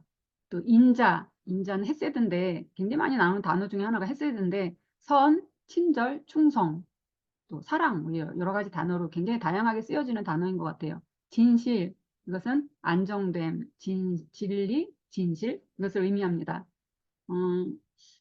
하나님에 대해서 말씀하시는데 능력 부분 하나도 없어요. 다 성품을 말씀하고 있거든요. 근데 저는 그 이스라엘 백성들이 전쟁터에 나갈 때에도 하나님을 찬양할 때 능력을 찬양하지 않아요. 성품을 찬양해요. 여호와께 감사하세 그 인자심이 영원함이로다. 역대 20장에도 보면 전쟁터에 나갈 때 공통적으로 이스라엘 백성들이 하는 찬양의 가사는 여호와께 감사하세 그 인자심이 영원함이다. 인자를 찬양하거든요. 성품을 찬양해요. 그래서 결국 깨닫는 것은 성품이 결국 능력이다. 저는 그렇게 생각을 합니다. 예, 저에게도 계속 도전이 되는 부분이에요. 사실 성품이 좋기를 원하는데 너무 교회에서는 능력을 원하는 것 같아요. 사역자들에게. 예, 정말 사랑이 많았으면 좋겠습니다. 저의 아주 바람입니다. 그래서 저의 꾸준한 기도인데 그 이스라엘 백성들의 반역으로 인해서 율법이 깨지고 그 하나님의 성품이 모독을 받았을 때 하나님은 자신이 거룩하신 분임을 반복해서 말씀하시고 또 자신이 원하시는 것들을 계속 반복해서 교육하고 계십니다. 하나님 굉장한 교육자이신 것 같아요. 이렇게도 똑같이 말씀하시고 저렇게도 똑 말씀하시고 이리 치고 저리 치고 하면서 계속 깨달을 수 있도록 그렇게 말씀하십니다. 음, 또 하나님에 대해서 말씀하시는 게 인자를 천대까지 베풀며 악과 과실과 죄를 용서하리라. 그러나 벌을 면제하지는 아니하고 아버지의 악행을 자손 3, 4대까지 보응하리라. 이렇게 말씀하십니다. 인자를 천대까지 베풀며 그러니까 하나님의 진노에 비해서 은혜가 훨씬 크다는 거죠. 또 여기서 벌을 면제하지는 않는다. 벌을 면해주지는 않겠다. 그렇게 말합니다. 근데 이제 여기서 이제 신경 써야 되는데 아버지 악행을 자손 3, 4대까지 한다. 뭐 천대까지 은혜를 베푸시는 하나님이 뭐 자손 3, 4대 정도면 뭐 작은 건데 이 조상들의 죄가 후손들에게 이제 미칠 수 있는 영향력이 있다는 거죠. 그 당시에는 그 이스라엘이 그 3, 4대가 모여 사는 그 대가족 제도로 살고 있었다고 합니다. 그래서 영향을 받는 거다 이렇게 말하는 사람도 있는데 그 당시에 그 이스라엘 그 살던 그 이방인들이 살던 그 지역에는 어떤 게 있었냐면 연대 처형법이라는 게 있었어요. 그래서 한 사람이 죄를 지으면 당사자뿐만이 아니라 그 가족도 함께 처벌하는 연대 처형법이라는 게 그 이방에 있었대요. 그 여리고성을 정복할 때 아간이 혼자 이렇게 죄를 지었는데 그 가족 모두가 죽임을 당하잖아요. 이런 게 그 애굽에 있었던 그런 관습에 의한 거라고 합니다. 그런데 제가 말씀을 찾아보니까 에스겔서 말씀이거든요. 어, 18장 17절 20절에도 보면 또 그가 악한 일에서 손을 떼며 손을 빌려줄 때에 높은 이자나 부당한 이익을 얻으려 하지 않으며 내 율법대로 살아가며 내 규정들을 잘 지킨다고 한다면 그 사람은 자기 아버지의 죄 때문에 죽지 않고 반드시 살 것이다. 이렇게 여기되는 말씀을 하세요. 20절에도 죄를 짓는 바로 그 사람이 죽을 것이다. 아버지의 죄 때문에 아들이 벌을 받는 일은 없을 것이다. 또 아들의 죄 때문에 아버지가 벌을 받는 일도 없을 것이다. 이는 의로운 사람의 의는 그 사람의 것이며 악한 사람도 악도 자기의 몫이기 때문이다. 그러니까 3, 4대까지 간다는 말씀도 여러 군데 나오고요. 아니다. 이렇게 말씀이 나오거든요. 근데 여기에서 실절에 보면 내 율법대로 살아가면 내 규정들을 잘 지킨다고 한다면 이게 전제가 있어요. 그런 걸 보면 제가 해석하기는 예수 믿으면 내 안에 예수님이 계시면 그 예수님 때문에 그 죄가 전달되지 않는다. 저는 그렇게 해석합니다. 제 개인적으로는 뭐 간사님 이따가 의견이 다르시면 얘기해 주세요. 8절 이르되 모세가 급히 땅에 엎드려 경배하며 여기서 엎드렸다는 건 그 하나님에 대한 경외심을 말합니다. 이르되 주여 내가 주께 은총을 입었거든 원하건대 주는 우리와 동행하옵소서. 이는 목이 뻣뻣한 백성이니이다. 우리의 악과 죄를 사하시고 우리를 주의 기업으로 삼으소서 이렇게 표현합니다. 여기서 주의 기업으로 삼으소서 이거는 주의 소유 삼으소서 이 뜻이거든요. 그 베드로전서 2장 9절에 베드로가 성도들을 가르쳐서 하나님의 소유된 백성이라고 표현하고 있는데 이 백성들 버리지 마시고 동행하옵소서 계속 반복해서 이야기하는데 앞부분에 은총을 입었거든. 내가 주께 은총을 입었거든. 앞에서 하나님이 너는 은총 받은 자다 이렇게 얘기하니까 그 내가 은혜를 받은 사람이면 하나님 그 약속의 근거에서 그 성품에 의존해서 어, 우리와 함께 동행해 주십시오. 그래서 중보기도를 합니다. 그래서 의인의 기도는 역사하는 힘이 많다고 야고보서 5장 16절에도 이야기하고 있습니다. 그래서 끝없이 중보기도하는 모습이 앞부분부터 쭉 계속 정말 리얼하게 하나님 앞에 중보기도하는 정말 친구처럼 이야기하면서 하나님의 응답을 받아내는 모습을 볼 수가 있습니다. 10절부터 이제 얼마 안 남았는데요. 다시 이제 언약을 세우시기 시작합니다.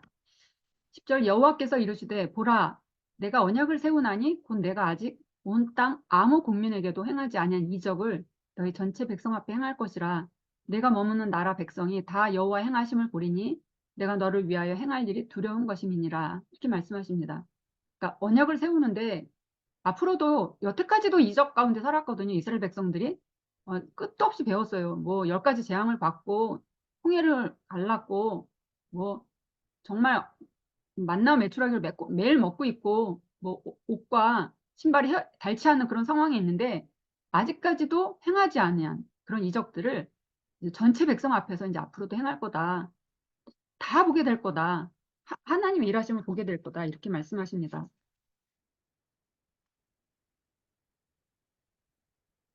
너는 내가 오늘 내게 명령하는 것을 삼가 지키라. 보라 내가 내 앞에서 아모리 사람과 가나안 사람과 헷 사람과 브리스 사람과 히일 사람과 여부수 사람을 쫓아내리니 그 기르가스 사람들은 계속 여기도 얘기를 하지 않거든요. 어, 여기서 이제 제가 가나안 족속들과 하나님의 명령을 신명기서에서 더 자세히 나와 있습니다. 가나안의 7족속은 여기에 기르가스 사람들이 들어갑니다. 그래서 7족속이고요. 가나안 족속들의 특징은 이스라엘, 그러니까 1절에 나와 있어요. 신명기 7장에 이스라엘보다 숫자가 많고 힘이 세다 이렇게 표현합니다. 그래서 하나님은 가나안 족속들을 어떻게 하게 하신다고 하셨나 하면 그들을 진멸하게 될 것이다. 그렇게 미리 얘기하셨고 또 이스라엘이 가나안 족속들을 칠 때 주의해야 될 것들이 있습니다.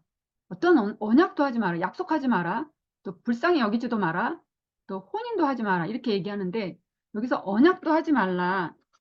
이렇게 얘기하는 건 그 당시에 어떤 약속을 하게 되면 그 이방 신들과 연결이 돼 있대요. 그래서 그런 그 경배하는 의식이 있으면서 약속을 하기도 하고 이것이 그 12절에 보면 이제 올무가 될까 봐 이제 그렇게 하시는데 또 이렇게 이들과 결혼하지 말아야 되는 이유가 뭐냐면 가나안 사람들이 자녀들을 유혹해서 하나님을 떠나게 하고 다른 신들을 섬기게 해서 오히려 이스라엘이 멸망한다. 그러니까 그들과 결혼하지 말라고 하는데 하나님이 하지 말라고 한 건 이스라엘 백성들이 다 한 것 같아요. 그러니까 사람들 하지 말라는 것에 더 관심이 있는 것 같아요. 저부터도. 아무튼 하지 말라는 거는 아주 쪽집게처럼 다 하나도 빠짐없이 다 했던 것 같습니다. 근데 아무튼 하나님께서 이 가나안의 7족속들 이들이 만나야 되는 이 사람들 굉장히 강하고 아주 정말 두려운 존재들인데 그들에 대해서 어떻게 할 것인가에 대해서 아주 명확하게 이야기하거든요. 근데 그걸 또 지키지 않아서 그들한테 또 어려움을 당합니다. 12절 너는 스스로 삼가 내가 들어가는 땅의 주민과 언약을 세우지 말라. 그것이 너에게 올무가 될까 하노라. 너희는 도리어 그들의 제단을 헐고 그들의 주상을 깨뜨리고 그들의 아세라상을 찍을지어다. 도리어라는 단어가 있습니다. 그렇게 언약을 세우거나 그들과 같이 협조하지 말고 오히려 그들의 그 영적인 부분들에 대해서 헐고 깨뜨리고 찍어버려라. 굉장히 단호합니다. 굉장히 적극적으로 그런 것에 대해서 차단하라고 이야기합니다. 여기서 주상이라는 단어가 나오는데요. 주상은 종교적인 목적으로 세운 비석, 뭐 기념비 이런 것을 이야기한다고 합니다. 그리고 아세라상이 나오는데 이것은 이제 풍요의 신으로 알려진 가나안의 여신인데 어, 3대 여신 중에 하나입니다. 아낫과 아스다롯과 더불어서 3대 여신 중에 하나인데 아세라는 바알과 부부예요. 그래서 이 두 신이 숭배하는 곳에는 이 부부가 결혼을 해야 성생활을 해야 열매가 난다. 그래가지고 성생활이 아주 필수적이랍니다. 그래서 굉장히 음란한 그런 종교입니다. 14절 너는 다른 신에게 절하지 말라. 여호와는 질투라 이름하는 질투의 하나님이니라. 이게 질투의 하나님. 하나님은 그 우상 숭배하는 자들에 대해서 굉장히 질투하신다 이렇게 말씀합니다. 하나님은 자기 백성들이 하나님 외에 다른 대상에게 애정과 헌신을 바치는 것을 결코 용납하지 않으십니다. 왜냐하면 그들을 사랑하시기도 하고 그것이 옳은 길이 아니기 때문에 하나님이 하라고 하는 건 하나님 때문에 요청하는 것이 하나도 없습니다. 저희들이 그렇게 살아야 가장 행복하기 때문에 하나님께서 말씀하시는 거예요. 하나님 뭐가 하시겠어요? 우리를 만들어내신 분이 뭐가 하시겠어요? 그냥 다 하나님께서 하지 말라고 하는 것, 하라고 하는 것도 다 하나님이 저희들을 위해서 하시는 건데 그렇게 안 할 때 하나님께서 우리에게 질투하신다 이렇게 말씀하십니다. 하나님 또 질투하시면 또 무서운 분이시죠. 15절 너는 삼가 그 땅의 주민과 언약을 세우지 말지니 이는 그들이 모든 신을 음란하게 섬기며 그들의 신들에게 제물을 드리고 너를 청하면 내가 그 제물을 먹을까 함이며 12절의 내용을 반복하고 있습니다. 언약을 세우지 말아라. 또 그 음란하게 섬기며 이 얘기는 그들의 신을 쫓아서 매춘하지 말라 그런 뜻입니다. 음, 또 그들의 재물을 먹을까 함이며 우상 재물을 먹으면서 우상 숭배할까 봐 그렇게 하지 말라고 합니다. 그 이스라엘 그 역사에 보면 그 시딤에 머물 때 모압 여인들의 그 초청에 의해서 우상 재물을 먹고 신들에게 전하고 행음하는 것 때문에 굉장히 큰 사건이 벌어진 적도 있습니다. 16절 또 내가 그들의 딸들을 내 아들들의 아내로 삼음으로 그들의 딸들이 그들의 신들을 음란하게 섬기며 내 아들에게 그들의 신들을 음란하게 섬기게 할까 함이니라 너는 신상을 부어 만들지 말지니라 이렇게 이야기합니다. 그 노아 홍수도 일어났던 근본적인 이유가 뭐냐면 하나님의 아들들이 사람의 딸들과 결혼하기 시작하면서 노아 홍수까지 가거든요. 솔로몬의 타락도 그 이방 여인들과 결혼하면서 타락이 시작됩니다. 결국 이것이 이스라엘 분열 왕국의 원인이 되기도 하는 이 이방 여인들과 결혼하는 것이 굉장히 큰 사건이 됩니다. 그래서 하나님께서 그렇게 반복해서 금하셨는데도 불구하고 나중에 이것이 문제가 됩니다. 신상을 부어 만들지 말라고 하셨는데 이것도 20장 23절에 반복하는 거거든요. 여기서 반복하는 건 부어 만들지 말라고 했는데 또 금송아지를 만들어서 부어서 우상 섬겼잖아요. 금방 전에도. 그러니까 다시 지적을 하시는 거죠. 그것이 죄다. 그것이 너희들이 죽는 일이다. 이렇게 반복하시면서 계속 하나님께서 계속 말씀하십니다. 간사 저는 여기까지입니다. 들어주셔서 감사합니다. 34장 18절 말씀부터 26절요. 매년 세 번씩 주 여호와 이스라엘 하나님 앞에서 보여야 하는 사람은 이스라엘의 모든 남자 아비벌 절기에 며칠 동안 무교병을 먹었는가 7일 토지 소산에 처음 익은 것을 가져다가 드려야 할 것은 내 하나님 여호와의 전 모든 제물의 피와 함께 여호와 앞에 드리지 말아야 하는 것은 유교병 여호와께서 명령하신 대로 아비벌 그 절기의 이래 동안 무교병을 먹어야 하는 이유는 이스라엘이 아비벌이 애굽에서 나왔기 때문에 초태생을 하나님께 드리는 방법은 어, 양과 소는 처음 처음 난 수컷, 나귀는 어린 양이나 그렇지 않으면 그 목을 꺾어야 함. 장자는 대속을 해야 함. 속전 같은 걸로요. 예, 이렇게 했고요. 그 이 말씀을 18절에서부터 26절을 보면서 아, 하나님의 은혜에 늘 감사하는 삶을 살아야겠다. 그러면 하나님께서는 우리가 감사한 것보다 더 넘치도록 갚아주신다. 그리고 하나님이 이끄신 약속의 땅에서는 우상을 섬기는 습관을 따르지 말아야 한다. 예, 그것을 보았습니다. 예, 들어주셔서 감사합니다.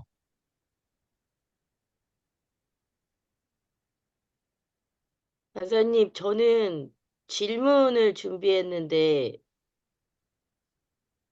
맨 아니, 그럼 마지막에, 네, 통과하시면 통과하겠습니다. 되잖아요. 통과. 예. 아무 간단한 단어가 통과하겠습니다. 있는데 왜 그렇게 복잡하게 말씀하세요? 네, 감사합니다.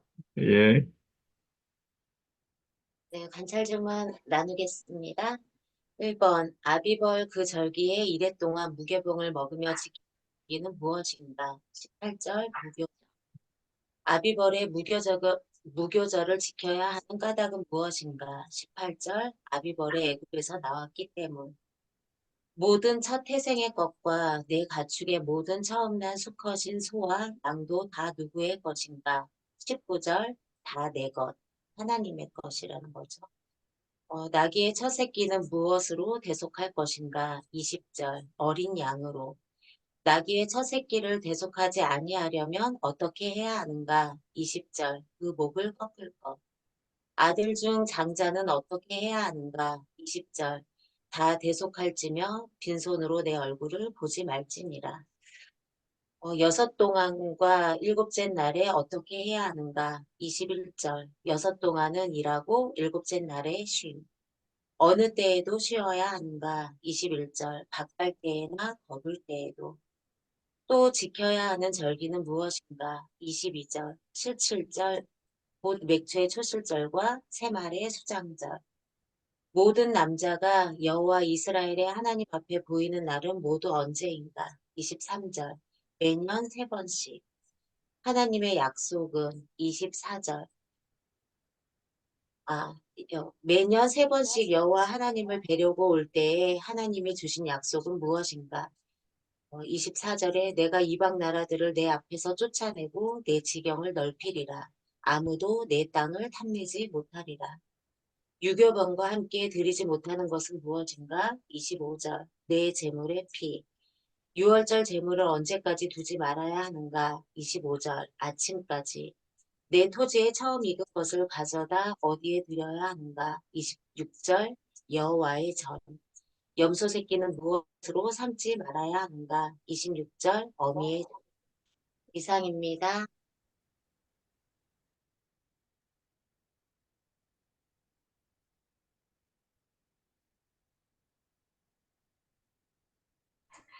예, 죄송합니다. 순서를 제가, 예, 저는 그 관찰 질문들을 잘 준비해 주신 것 같아서 해석 질문을 처음 해보는데 한번, 예, 들어봐 주시면 감사하겠습니다. 하나님께서 이스라엘 백성에게 절기를 주신 이유가 무엇입니까?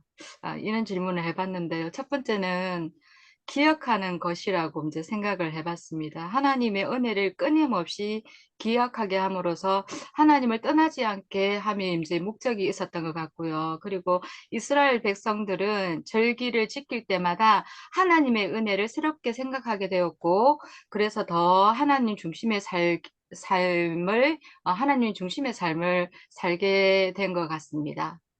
두 번째로는 예배하는 것이라고 말씀을 드리고 싶습니다. 평상시에도 이제 예배를 드리지만, 이렇게 절기를 정하고 또 한 곳에 모여서 하나님께 예배드리는 것은 이렇게 백성들에게도 기쁨이고 축제일 것 같습니다. 그리고 이 절기일 때마다 젊은이들은 또 미래를 바라보고 또 이렇게 노인들은 과거를 돌아보는, 예, 그런 계기가 될 것 같습니다. 그리고 하나님의 구속의 사랑을 잊지 말고 백성들이 이제 기억하려 함인 것 같고요. 또 이 기간에 아무 노동도 하지 말라고 하셨는데, 사람이 어떤 일에 몰두를 하면 생각할 시간도 없고 또 어떤 기억을 할 만한 이렇게 여유가 없는 것 같습니다. 그러나 일하지 않고 조용히 있으면, 예, 세밀하게 음성도 들리고 또 하나님을 대한 묵상도 하게 되는 것 같습니다. 제가 이렇게 이 말씀을 보면서 조금 느끼는 바가 있어가지고 느껴지는 것에 대한 질문을 해봤는데요. 그러면 지금 제가 이스라엘 그, 그 하나님이 기뻐하시는 이스라엘 백성 중에 한 사람이라고 생각을 하는지, 아니면은 아직도 육신의 사람으로 예수님을 모르던 그때의 사람으로 살고 있는지, 거기에 대해서 한번 생각을 해봤거든요. 근데 이건 여담인데, 제가 아주 이전에는 제3날 제3날 맞춰서 명절 이렇게 맞춰서 이제 대소사를 치르는 그런 사람이었는데, 학창 시절이 오면, 야구 시즌 오면은 사직구장 가서 막 파도 타기 하고 뭐 이렇게 치킨집에 맥주 뭐 이런 거 이렇게 사모하고, 뭐 이기면 한 잔, 또 지면 이제 소주 한 잔, 뭐 이렇게 선소주 한 잔, 뭐 이렇게 살던 사람이 지금은 이제 성찬식에 맞추고 성찬식 때 포도주를 사용하면은 이렇게 취하는 경우가 있어서 축도도 못하는 그런 사람으로 이렇게 변했다는 거. 그때 이제 롯데 이거를 이기라고 뭐 이렇게 예, 롯데 승리의 롯데 아사 이랬는데 요즘은 영광 할렐루야 이렇게 찬양을 부를 수 있는 사람으로 또 이렇게 하나님 믿는 것만 해도 감사한데 목회자로 불러주신 것이 너무 감사하다는 생각이 들었습니다. 여기까지 들어주셔서 감사합니다.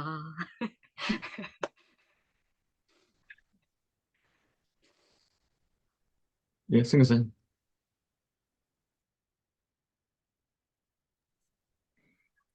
은경자매님이 관찰 질문하고 대답한 것이 저와 똑같아요. 이걸 본 것 같아. 그래서 저는 생략하고 넘어가겠습니다. 그런데 나누어주신 그쪽은 저 관찰 질문에 대해서 제가 면제를 이미 해드렸으니까 앞으로 관찰 질문 발표하지 마세요. 그 다음부터 하세요. 그러면은 해석, 나눌 게 그다음에 묵상 나눔, 그다음에 뭐 어. 삶 중에서 은혜 되는 거, 뭐 하와이가 너무 좋다, 한국에 있으면은 힘들지 이런 이야기 그런 게 해주세요. 근데 하나님 앞에 가까이 가고 은혜를 받으면요. 내 모습이 보이니까 눈물이 나더라고요. 그러니까 은혜인 거는 은혜죠. 그러니까 연약한 모습, 내가 이랬구나. 하나님 중심으로 살아가고 빛 가운데로 가자 이러하면서도 하나님의 생각이 나를 주장하고 하루에 그게 24시간이 안 되더라고요. 새벽에 일어나면 저는 이제 기도를 해요. 하나님이 깨우시는 시간이고 이제 하니까 그래서 그 시간 너무 좋은데 하나님 저 좀 안 깨우시면 안 돼요. 저 좀 잠재워 주시면 안 돼요. 그렇게 하고 있고요. 또 무슨 좋은 일이 있었지? 기도했는데 하나님이 적극 너무 요즘은 빨리 들어주시는 거 있잖아요. 그랬더니 좀 더 부탁하는 사람이 더 많아졌어요. 그래서 하나님이 조그만한 것이든 큰 것이든 우리가 하나님 앞에 간구할 때에 받은 줄로 믿을 때에 또 그렇게 되잖아요. 그래서 벌써 주변에 있는 친구가 하나님이 기도로 요청해서 하나는 들어주시고 차려주셨고 또 하나는 이 차 사고가 났는데 부른 거예요. 근데 하나님 또 지키셔가 차는 완전히 망가졌어요. 근데 하나도 안 다친 거예요. 그래서 그 친구하고 우리가 이렇게 기도 모임을 하거든요, 집에서. 그래서 친구가 그래요. 와서 기도해야 되겠다고. 왜냐하면 너무 큰 사고를 당했는데 하나도 안 다치니까 이거 그냥 있으면 안 되겠다. 계속 기도하자 이야기를 하더라고요. 그래서 그런 것들이 요즘 하나님이 보이게 보이지 않게 이렇게 일해 주시는 것들이 너무너무 감사합니다. 이상입니다. 예, 조정원님.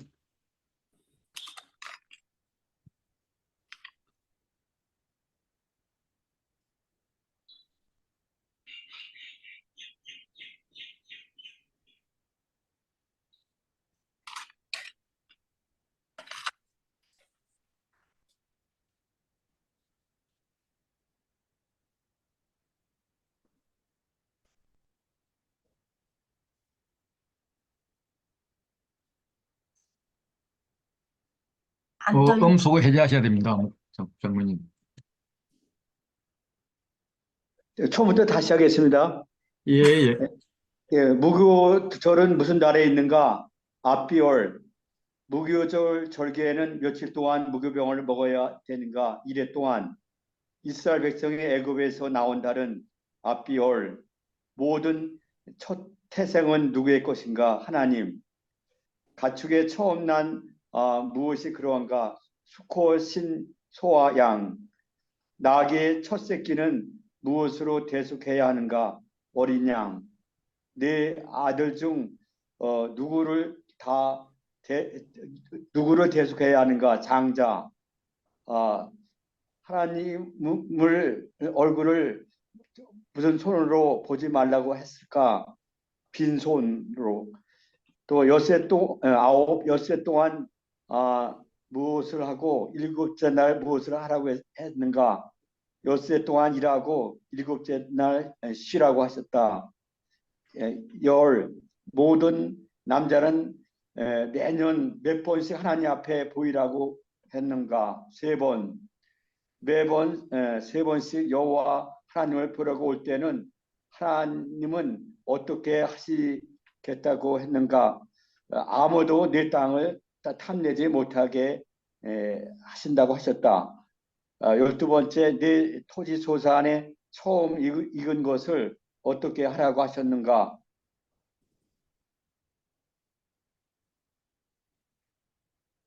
왜 또 음소거가 됐지? 장로님 또 음소거가 됐어요.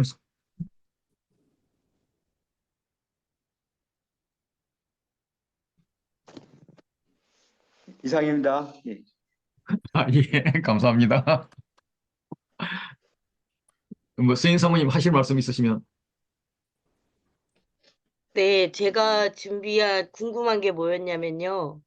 그 이번 주가 종료주일이어 가지고 저희 교회 담임 목사님께서 예수님이 나귀 타고 입성하시는 거를 설교를 하셨거든요. 근데 그 설교에 보면은 어떻게 설교를 하셨냐면 저희 목사님께서 그 나귀 새끼를 제자들한테 풀어 가지고 오라 그랬을 때 그 주인이 순순히 내주잖아요. 그리고 그 나귀를 예수님이 이제 타시고 입성을 하실 때 호산나 다윗의 자손이여 우리를 구원하소서 이렇게 이제 사람들이 환호하고 이렇게 이제 하는데 핵심이 뭐였냐면 이 나귀 새끼가 우리의 모습인데 이 나귀 새끼가 예수님을 태우지 않았으면 죽을 수밖에 없는 운명이었다. 이렇게 목사님이 설교하셨거든요. 그래서 제가 저기 DTS 월화 섬길 때 그 이제 조에서 제가 은혜 받은 걸 나눠서 예수님의 대속의 죽음에 대해서 은혜를 나눴는데 제가 이제 친한 간사님께서 너무 이상하다, 이단 같다 이렇게 얘기를 하시는 거예요. 그래가지고 제가 아니 그 성경에 있는데 무슨 말이냐 목사님이 그렇게 성경을 공부하시고 본문 말씀으로 저한테 이제 설교를 하셔서 그대로 나누는 건데 잘못될 리가 없다. 제가 이렇게 했는데 오늘 로임의 본문이 딱 그건 거예요. 그래가지고 이거는 강두원 간사님한테 여쭤봐야 된다. 이런 오늘 생각이 로이의 딱. 본문에 그런 게 어디 있어? 나는 모르겠는데요. 어디 있어요? 그 나귀 새끼를 어린 양이 대신할 것이며 그 부분 지금 했잖아요. 몇 절에 있죠? 34 정말 저 그래서 이거 기다렸어요. 이거 여쭤보려고 이거 꼭 여쭤봐야 되겠다. 아니, 그게 아니, 네. 어디에 있어요? 몇 절에 있어요? 34절 20절이요. 나귀의 첫 새끼는 어린 양으로 대속할 것이요 그렇지 아니하면 그 목을 꺾을 것이며. 그래서 아니, 저희 그게, 그게 지금 그 나귀 새끼 타는 거하고 무슨 관계가 있는 거야? 근데 아무 저희 관계가 없지. 목사님이 어떻게 설교하셨냐면 이 나귀가 목이 꺾어서 죽을 운명이었는데 어린 양 예수님이 대속하셔서 그렇게 갖다 맞췄다고요? 네, 그렇게 어, 설교하셨어요. 이번 주에 실제로. 어, 뭐, 그분의 묵상이겠죠, 뭐. 그래요? 어, 그래서 제가 이거를 너무 저도 이번 주에 그런 의미가 미닝이 처음에, 그런 사실이 있었네? 나는 이스라엘 사람이 아니니까 잘 모르니까, 제사법이나 이런 걸 모르니까, 목사님은 그거에 근거해서 이렇게 설교를 하시나 보다. 강도환 간사님 말씀하신 것처럼 그렇게 묵상을 하셨나 보다 했는데 은혜가 너무 컸거든요. 그 나귀 새끼가 예수님이 타주지 않았으면 목이 꺾어서 죽을 운명이었다. 이렇게 말씀하셨거든요. 그래서 제가 이거를 나눴더니 그 행복한 제자학교 간사님, 같은 조 간사님께서 너무 처음 들어보는 얘기다. 이거는 좀 이단 같다. 막 이렇게 얘기를 하셔서 제가 상처를 받은 거예요. 이게 잘못될 리가 아니, 없는. 그걸 왜 상처를 받아? 나는 이렇게 타면 되는 거지. 그게 왜 상처가 돼? 뭐 말씀 때문에 아니, 상처받고 말씀 때문에 싸울 거예요. 지금 나보고 목사님이 옳은지 그 간사가 옳은지 그거 판단해 달라는 거야. 아니, 판단해달라는 게 아니라 정확하게 알고 싶은 거죠, 간사님. 네? 내가 그 부분 그 목사님 그 설교를 들어봐야 될 것 같은데 네, 어, 일단 목사님의 뜻은 그 나귀가 이제 대속물을 바쳐야 될 첫 네, 새끼다. 이렇게 이야기하셨고, 네. 이제 그렇게 가정을 하셨고, 그걸 가지고 34장 20절 이렇게 맞추셨는데, 너무 은혜로웠어요. 목사님이 안 떴으면 나귀 새끼 꺾어 죽을 운명이다. 그거는 비약 아닌가? 그런 생각이 듭니다. 그렇다고 목사님을 틀렸다고 그렇게 말하지 말고, 아, 네네. 그냥, 그러진 목사님 그렇게 않죠. 묵상하셨구나. 그런데 이걸 성경에서는 그냥 나귀 새끼라고 했는데 왜 순나귀 첫 새끼라고 해석을 했을까? 그렇지 않나요? 지금 그 목사님이 마태복음 갖고 하셨어요? 마가복음 갖고 하셨어요? 어느 복음 갖고 하셨어요? 목사님 하신 거요? 마태, 마가, 누가? 요한복음 갖고 하셨는데. 요한복음요? 요한복음이면 12장 15절이나? 네, 그 뭐 예수는 한 어린 나귀를 보고 타시니 이는 기록된 바 하면서 시온에 따라 뭐 너희 왕이 나귀 새끼를 타고 오신다 했는데 그 나귀 새끼가 첫 새끼 뭐 그렇게 그런 말이 없잖아요. 그러니까 이제 그거를, 목사님께서 네. 묵- 묵상하면서 비약을 좀 한 거지. 아. 그래서 뭐 근데 저는 목사님이 틀렸다고 생각은 안 했고요. 이제 간사님이 그런 반응을 보이셨을 때 구약에 이런 게 나온다라고 말해주고 싶었는데 제가 자세히 모르니까 말을 못 해줬어요. 그래서 출애굽기 여기 34장에 나온다라고 말할까 하다가 확인을 받고 말씀을 드려야겠다 하고 기다리고 오늘 여쭤보고 그 간사님한테 말씀 드리려고 그랬죠. 그것도 싸우지 말고 네, 무슨 싸우지 않습니다. 네. 일단 네, 그 네. 간사님이 그 네. 원칙주의자 그 예, 뭐 아마 내가 볼 맞아요. 때는 간사님이 성경 지식이 그렇게 많지 않을 것 같은데 원론주의자 맞아요. 그러면은 이단이란 말을 할 수도 있어요. 왜냐하면 낙이 첫 맞아요. 새끼도 아닌데 첫 새끼를 했다 그거는 사실 잘못이잖아요. 네, 비약이잖아요. 네. 그러니까 그렇게 할 수도 있는데 그냥 그분이 아니, 성경을 잘 몰라서 간사님은 처음 이러시더라고요. 나귀도 제물로 드려? 이러더라고요. 낙이 제물로 안 드리잖아. 제물로 안 드리니까 그분 많이 안 해. 그러니까, 아니, 나귀는 여기, 제물로 안 드리니까 그냥 꺾어 네. 죽이라는 거냐. 맞아요. 그러니까 나귀를 제물로 안 그게, 드리니까 자기 재산이 될 건데 재산으로 삼지 말고 첫 새끼는 꺾어 죽이라. 그러지 않으면 이걸 다른 걸로 네. 바꿔서 내라 이런 거잖아요. 저도 그걸 말한 건데 그분이 그런 게 성경에 어디 나오냐 그러면서 막 화내셨어요.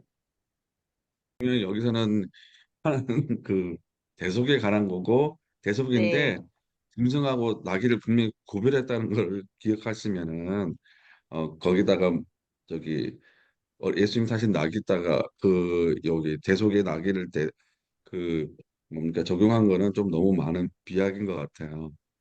그 그러니까 목사님의 막, 목사님의 이 목사님의 그 묵상은, 네, 묵상과 그 은혜는 존경해요. 근데 이제 제가 봤을 네. 때는 이게 좀 적용이 좀 너무 좀 비약적이다 하는. 예. 근데 저는 그게 딱 맞아떨어진다는 생각이 딱 들었던 딱 게, 맞아 떨어진 간사님이 잘못 받아들인 거지. 자, 그럼 내가 이제 제가 정리를 해줄게. 자, 네, 첫 태생은 다 하나님 거잖아요. 하나님께 네, 제물로 바치잖아요. 그런데 네, 나귀는 제물을 못 바쳐요. 네, 맞아요. 자, 제물로 바치는 그런 그래야 동물이 돼요. 아니거든요. 예. 네. 그런 동물이 아닌 경우는 어떻게 하느냐 하면은, 목을 꺾어서, 그거는, 그거 갖고 이제 괜히 네 자산 하지 말고 그건 하나님 거니까 죽이 없애버려라. 이 말이에요. 목을 꺾어라. 네, 예. 그런데 이제 그게 이제 싫으면 그 대신 여기는 안 나오네. 다른데 앞부분인가 뭐 양으로 바꿔서 바꾸라 이게 나올 거예요. 양으로 바꿔서 바치라는 게. 그렇게 네, 그거는 너 재산 아니다. 니거 아니다. 하나님께 바치는데 하나님께 제물로 바치지 않으니까 걔는 죽여라. 이 말이에요. 네, 간사님. 그러니까 저희 목사님이 제자들을 2명을 보내가지고 나귀를 가지고 오라 그랬을 아이고, 때, 그거는 초태생이 아니라니까. 초태생이 나귀 초태생이 새끼, 내기 새끼 맞아. 새끼가 낙이 새끼가 초태생이 그때까지 살아있으면 그게 비정상이라니까. 그분들이 그랬기 때문에 그 주인이, 사람이 순순히 내어주셨다 이렇게 얘기하시더라고요. 아니, 그러니까 그런 건 좀 비약이지. 그걸 아, 진리로 받아들이지 말라니까. 그분이 묵상으로 받아들여야지. 근데 저는 그게 맞다고 생각했는데. 그 맞다고 생각하니까 다시 그럼 성경 공부를 해야지. 네. 차근차근 보면서 그래서 이 그러니까 자리에 있나 그렇게 봐요. 아니야, 우리가 귀납적으로 공부를 하는 걸 배우는 것은 지금은 우리가 연역적으로 서로 이야기를 하잖아요. 귀납적으로 배우는 것은 이 귀납적 방법을 가지고 정말 그런가, 성경이 정말 그렇게 말씀하시는가, 이걸 보는 거잖아요. 보는 건데 우리는 자칫 내가 좋아하는 사람은 그 답이 맞을 거다 이런 가정을 해버리잖아요. 그러니까 이제 계속 이게 비약되는 거죠. 우리 그 뭐야 제사장이 그 지성소에 들어갈 때 딸랑땅을 방울 들고 가고 다리에 발목 묶고 갖고 하는 거 이거 뭐 우리 어릴 때 모든 목사님 다 그러셨거든요. 그러니까 우리 그거 때문에 은혜를 받았잖아요. 그런데 우리가 비납득을 하면서 자세히 보니까 그게 아니네 이런 걸 발견하는 거 아니에요. 그러니까 그 목사님도 아마 누군가에게 설교를 듣고 굉장히 은혜를 받았을 것 같아요. 내 느낌에는. 예, 그런데 이제 그 시각으로 보니까 계속 그렇게만 보이는 거예요. 예, 그래서 이제 그렇게 이야기를 했던 것 같고 내가 볼 때는. 예, 그런데 이제 이해됐습니다. 그런 분이 이제 이런 데를 통해서 이제 한번 충격을 딱 한번 먹고 이렇게 하면은 네. 그 보고 나도 이제 성경을 이제 진짜 봐야 되겠다 이렇게 느끼겠죠. 그래서 이제 네. 그분들의 애정만 바라보고 그렇게 갑시다. 요 정도 하고 이만수 목사님 이제 오늘 우리 논의한 거 마무리해 주시죠. 네, 할 말 없습니다. 예, 그러면은 27절부터 35절 가겠습니다. 예, 순서는 아까 맨키로. 네, 여호와께서 모세에게 기록하라고 하신 언약은 누구와 맺은 언약인가요? 모세와 이스라엘. 해가 수건을 보고 있었 있는 때는 여호와 앞에 들어가서 말할 때 수건을 벗었다. 그래서 여호와께서 모세에게 말씀을 일러 주셨습니까? 시내가 증거의 두 판을 들고 시내산에서 내려올 때 깨닫지 못한 것은 여호와와 말하였으므로 말미암아 얼굴 피부에 광채가 나는 것. 아론과 온 이스라엘 자손이 모세를 볼 때 그에게 가까이 하기를 두려워한 이유는 모세의 얼굴 피부에 광채가 남을 보았으므로 모세가 여호와께서 명령하신 일을 이스라엘 자손에게 다 전할 때 이스라엘이 그의 얼굴에 광채를 보므로 모세는 어떻게 행동했어야 했나요? 수건으로 자기 얼굴을 가려야 한다. 예.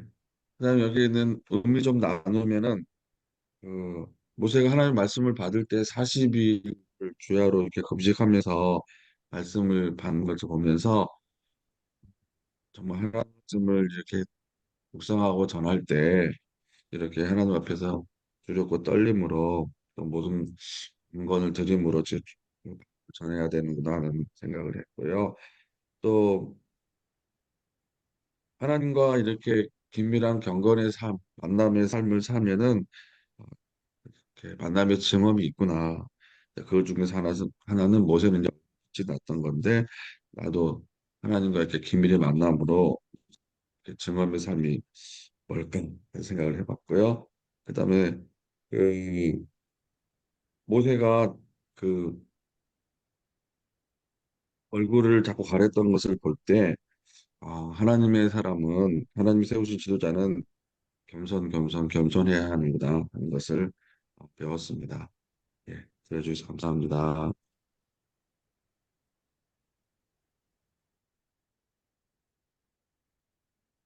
네. 저는 모세가 얼굴에서 광채가 난다고 나와 있어서 그 예수님께서 그 변화산에서 제자들을 데리고 올라가셨을 때 그 장면이 생각났고 너희는 나를 누구라 하느냐 하는 그 부분이 이렇게 오버랩 됐습니다. 들어주셔서 감사합니다. 그 사모님은 그냥 그렇게 오버랩 이런 거 하지 말고 일단 그 안에 나오는 관찰부터 하시는 게 좋을 것 같아. 네, 그 알겠습니다. 그냥 사모님은 점점 가면 갈수록 사모라는 권위가 있잖아. 그 권위가 있기 때문에 사모님이 성경을 제대로 안 보고 나서 그냥 이야기해버리면은 성도들이 그냥 그대로 다 믿어버린다니까. 네, 그러니까, 조심하겠습니다. 예, 굉장히 이렇게 일단 성경 본문을 먼저 이렇게 근거하도록 했으면 좋겠고, 네. 뭐 그러면 좋겠네요. 아까 또 그 간단히 보니까, 질문을 예, 못했어요. 아까 그 양 보니까 지난주인가 지지난주인가 했을 때 그 기본적으로 나귀 새끼는 순양으로 바꿔바치라 이렇게 이야기를 했고 그렇지 않으면 꺾어버리라고 했거든요. 보니까. 그러니까 네. 나귀 새끼가 그게 첫 것이라면은 이미 순양으로 대속해서 바친 것이고 첫 것이 아니라면은 바칠 필요가 없는 거라서 좌우지간 그런 게 성경은 그렇다. 그런 걸 이제 이렇게 보고 이렇게 하면 좋을 것 같습니다. 예, 응영 강사님. 예. 여호와께서 모세에게 명령한 것은 무엇인가요? 27절. 너는 이 말들을 기록하라. 하나님이 이 말들의 뜻대로 모세와 이스라엘에게 무엇을 세우셨나요? 27절 언약. 모세가 여호와와 함께 있던 날은 얼마인가요? 28절 40일 40냐. 거기는 어디인가요? 2절에 아침까지 준비하고 아침에 시내산에 올라와 산꼭대기에서 내게 보이되 라고 말했고 4절에 모세가 돌판 둘을 처음 것과 같이 깎아 만들고 아침에 일찍 일어나 그 두 돌판을 손에 들고 여호와의 명령대로 시내산에 올라가니 또 29절에 모세가 시내산에서 내려오니 이것으로 시내산을 말하고 있고요. 모세는 거기에서 무엇을 하지 아니하였나요? 28절. 떡도 먹지 아니하고 물도 마시지 아니함. 거기에서 여호와께서 하신 일은 무엇인가요? 28절. 언약의 말씀 곧 십계명을 그 판들에 기록하심. 모세가 그 증거의 두 판을 모세의 손에 들고 시내산에서 내려오니 그 산에서 내려올 때에 모세의 상태는 어떠했나요? 29절.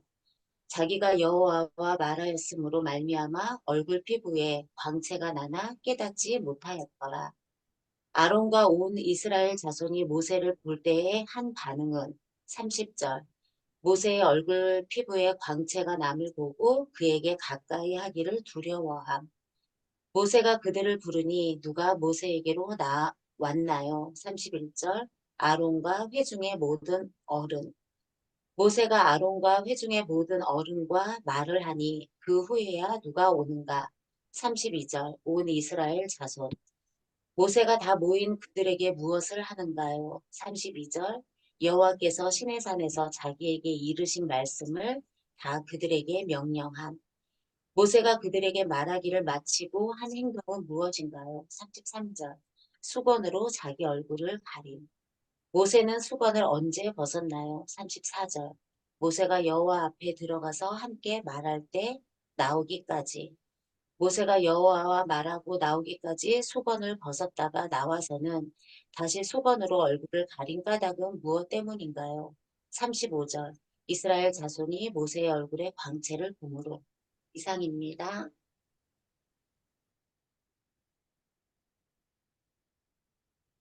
예. 네, 저는 감동되는 구절이 있어가지고 이것을 나누고자 합니다.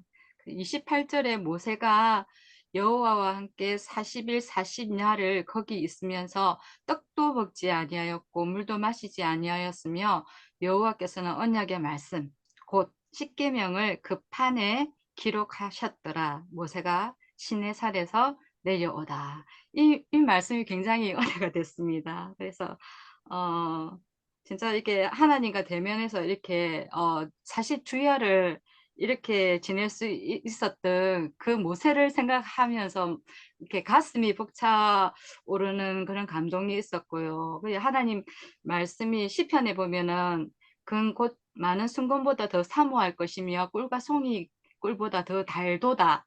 네, 이다음에 냠냠. 그다음에 주의 말씀의 맛이 내게 어찌 그리 단지요 내 입맛에 꿀보다 더 다니이다. 냠냠. 네, 이렇게 어떤 지금 연세 많으신 어르신이 예수님을 믿고 성경을 읽으면서 너덜너덜해질 때까지 읽으시면서 저처럼 금방 이런 표현을 했다는 그런 말씀을 들었거든요. 근데 정말 하나님의 말씀이 살아서 역사하시는 그런 은혜를 저 또한 이 문장들을 읽으면서 그 마음이 너무 좋았어요. 그래서 모세의 그 마음이 제게도 있기를 원하면서 너무 감동된 시간이었던 것 같습니다. 들어주셔서 감사합니다.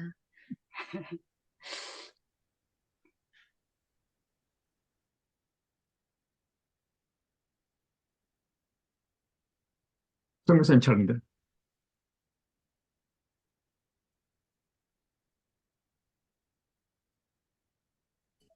제 차례라고요, 예. 목사님? 저는 그 은혜 받은 것만 나누라면서요.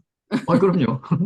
근데 제가 이 로이맵하고 강사님의 묵상의 말씀 그 묵상을 어떻게 해야 되는지 강의를 듣고 난 그 뒤로부터 제가 확 회복이 됐잖아요. 회복이 되면서 계속적으로 아침에 일어나면 말씀 펴고 이렇게 계속적으로 이렇게 필사도 하고 해야만 되죠. 또 DBS도 하니까 필사도 하고 이렇게 말씀을 묵상하고 있는데 오늘은 요번 주는 어떤 느낌이 왔냐면요. 이 평풍처럼 이렇게 하나님이 이렇게 평풍처럼 저를 돌려주시는데 그거는 하나님의 말씀으로 기록된 평풍처럼 저를 두르고 계신다는 생각이 들었어요. 그러니까 보면은 하나님 말씀 보니까 그대로 하면은 그게 또 나에게 복이고. 그래서 와, 이 하나님이 이 말씀의 평풍으로 나를 돌려주시고 복을 주시네. 이거는 정말 말로 표현할 수 없는 하나님의 은혜와 감동과 감격이 있는 시간을 보내고 있습니다. 그래서 오전 시간을 그래 보내고 늘 앉아 있을 수 없잖아요. 그래가지고 다리도 아프고 하니까 그때는 또 이제 국민 체조로 이제 운동도 좀 하고 그 다음에 또 말씀도 보고 그러니까 많이 보게 하시는데 그걸 제가 자랑하기 위해서 이야기하는 게 아니고요. 하나님이 자꾸 말씀 안으로 이렇게 끌어 당기시는 것 같아요. 그래서 그런 시간 속에 많이 성장할 수 있도록 기도해 주세요. 감사합니다. 예, 27절 보면 여호와께서 모세에게 이르시되 너는 이 말들을 기록하라라고 했습니다. 그리고 나서 이제 28절을 읽어야 되는데 끝부분에 보면 여호와께서 언약의 말씀 곧 십계명을 그 판들에 기록하셨더라라고 이제 이렇게 번역이 되어 있어요. 근데 원문에는 여호와께서가 없다 그러네요. 그렇다면은 이걸 문맥상 보면 여호와가 언약의 말씀을 판에 기록한 게 아니라 모세가 언약의 판을 기록한 게 돼요. 그래서 어떤 번역본들은 그렇게 히로 그냥 표현되어 있어요. 그렇게 될 경우에는 사실 여호와께서 기록하라고 명령하셨고 모세가 기록했다 이렇게 아구가 이렇게 맞아요. 뭐 어느 건지 맞는지 모르지만은 그 대부분의 학계는 여호와를 집어넣어 놓고 있는데 이제 십계명을에 대한 이제 이런 권위를 줘서 그렇다 보는데 이제 나는 좀 생각이 다른 게 처음 십계명은 하나님께서 만들었고 글도 하나님 써주셨는데 두 번 그 십계명 돌판을 이제 깨버렸잖아요. 뭐 50몇 킬로 됐는지 안 됐는지는 모르지만은 그렇게 던졌을 때 깨질 정도는 50킬로짜리는 아닌 것 같아. 어쨌든 깨버렸으니까 이제는 그 판을 몇 깼으니까 너가 만들어 와라. 그래서 돌판도 모세가 만들게 하고 모세에게 그 글도 모세가 쓰게 하고 뭐 이렇게 보여져요. 그래서 처음 갖고 온 거하고 보다는 이제 두 번째가 갖고 온 거에는 그만큼 이 모세의 기도가 더 많이 담겨진 그런 것으로 이렇게 보여요. 어쨌든 첫 번째 시내산에서 내려올 때는 모세가 백성들을 보죠. 그냥 광란에 춤을 추는 것, 우상 숭배하는 것. 근데 이번에는 이제 모세가 내려오는데 백성이 모세를 보는데 그게 광채가 나는 거죠. 여호와의 영광이 있는 거잖아요. 그래서 어떤 학자들은 이것을 여호와의 영광을 성막하고 연결을 시켜요. 그래서 그 24장에 이제 산에서 모세가 하나님을 만나고 장로들 가서 잔치하고 그럴 때 보면 그때 여호와의 영광이 드러나거든요. 24장 16절에도 있고 17절에도 있고 여호와의 영광이 산 위에 있었는데 그 여호와의 영광이 모세와 함께 땅으로 내려오는 거죠. 예. 그 땅으로 내려온 그 모세의 영광은 다시 성막으로 들어갈 거다. 이제 이런 것을 표현하는 게 아닌가. 그래서 모세가 그렇게 수건으로 이렇게 덮은 것은 성소로 따지면은 이제 지성소에 휘장이 있는데 수건이 휘장이다.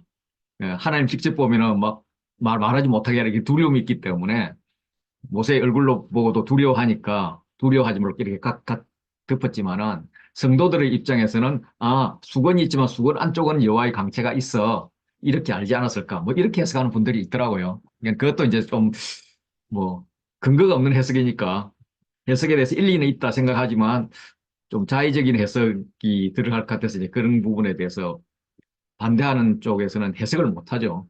그런데 이제 우리가 해석하고자 하는 것은 성경이 성경을 해석하니까 결국 성경의 저자, 다른 성경의 저자가 어떻게 해석하느냐 그걸 보는 거죠. 그래서 그 누구야? 바울이 고린도전서에서 해석을 하고 있잖아요. 그래서 바울이 해석하는 것은 그 광채, 율법의 광채는 결국 사라질 것이기 때문에 그 광채를 가리라라고 이야기를 하죠. 뭐 광채를 보면 뭐 어떠냐, 뭐 이런 거에 대해서 광채를 그렇게 가리라고 이야기를 하죠.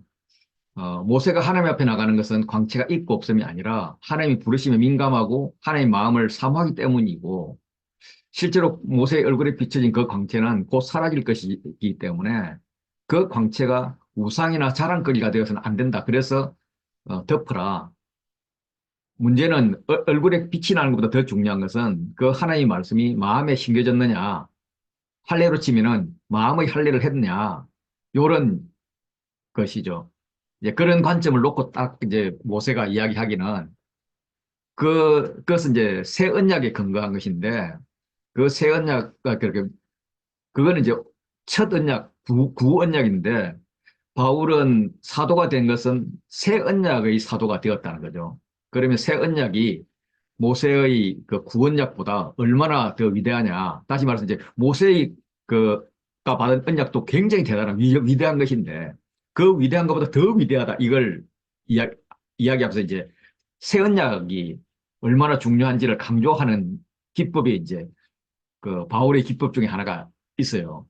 뭐 칼 와우메로 기법이라 그러는데 뭐 저도 잘 모르고요. 어쨌든 그것은 이제 모세가 돌에 새기는데 결국 그 율법이 사람을 뭐 살리지 못하는 죽게 하는 율법의 조문인데 그 조문을 쓰는 그 직분을 가진 모세도 영광이 있었다는 거예요.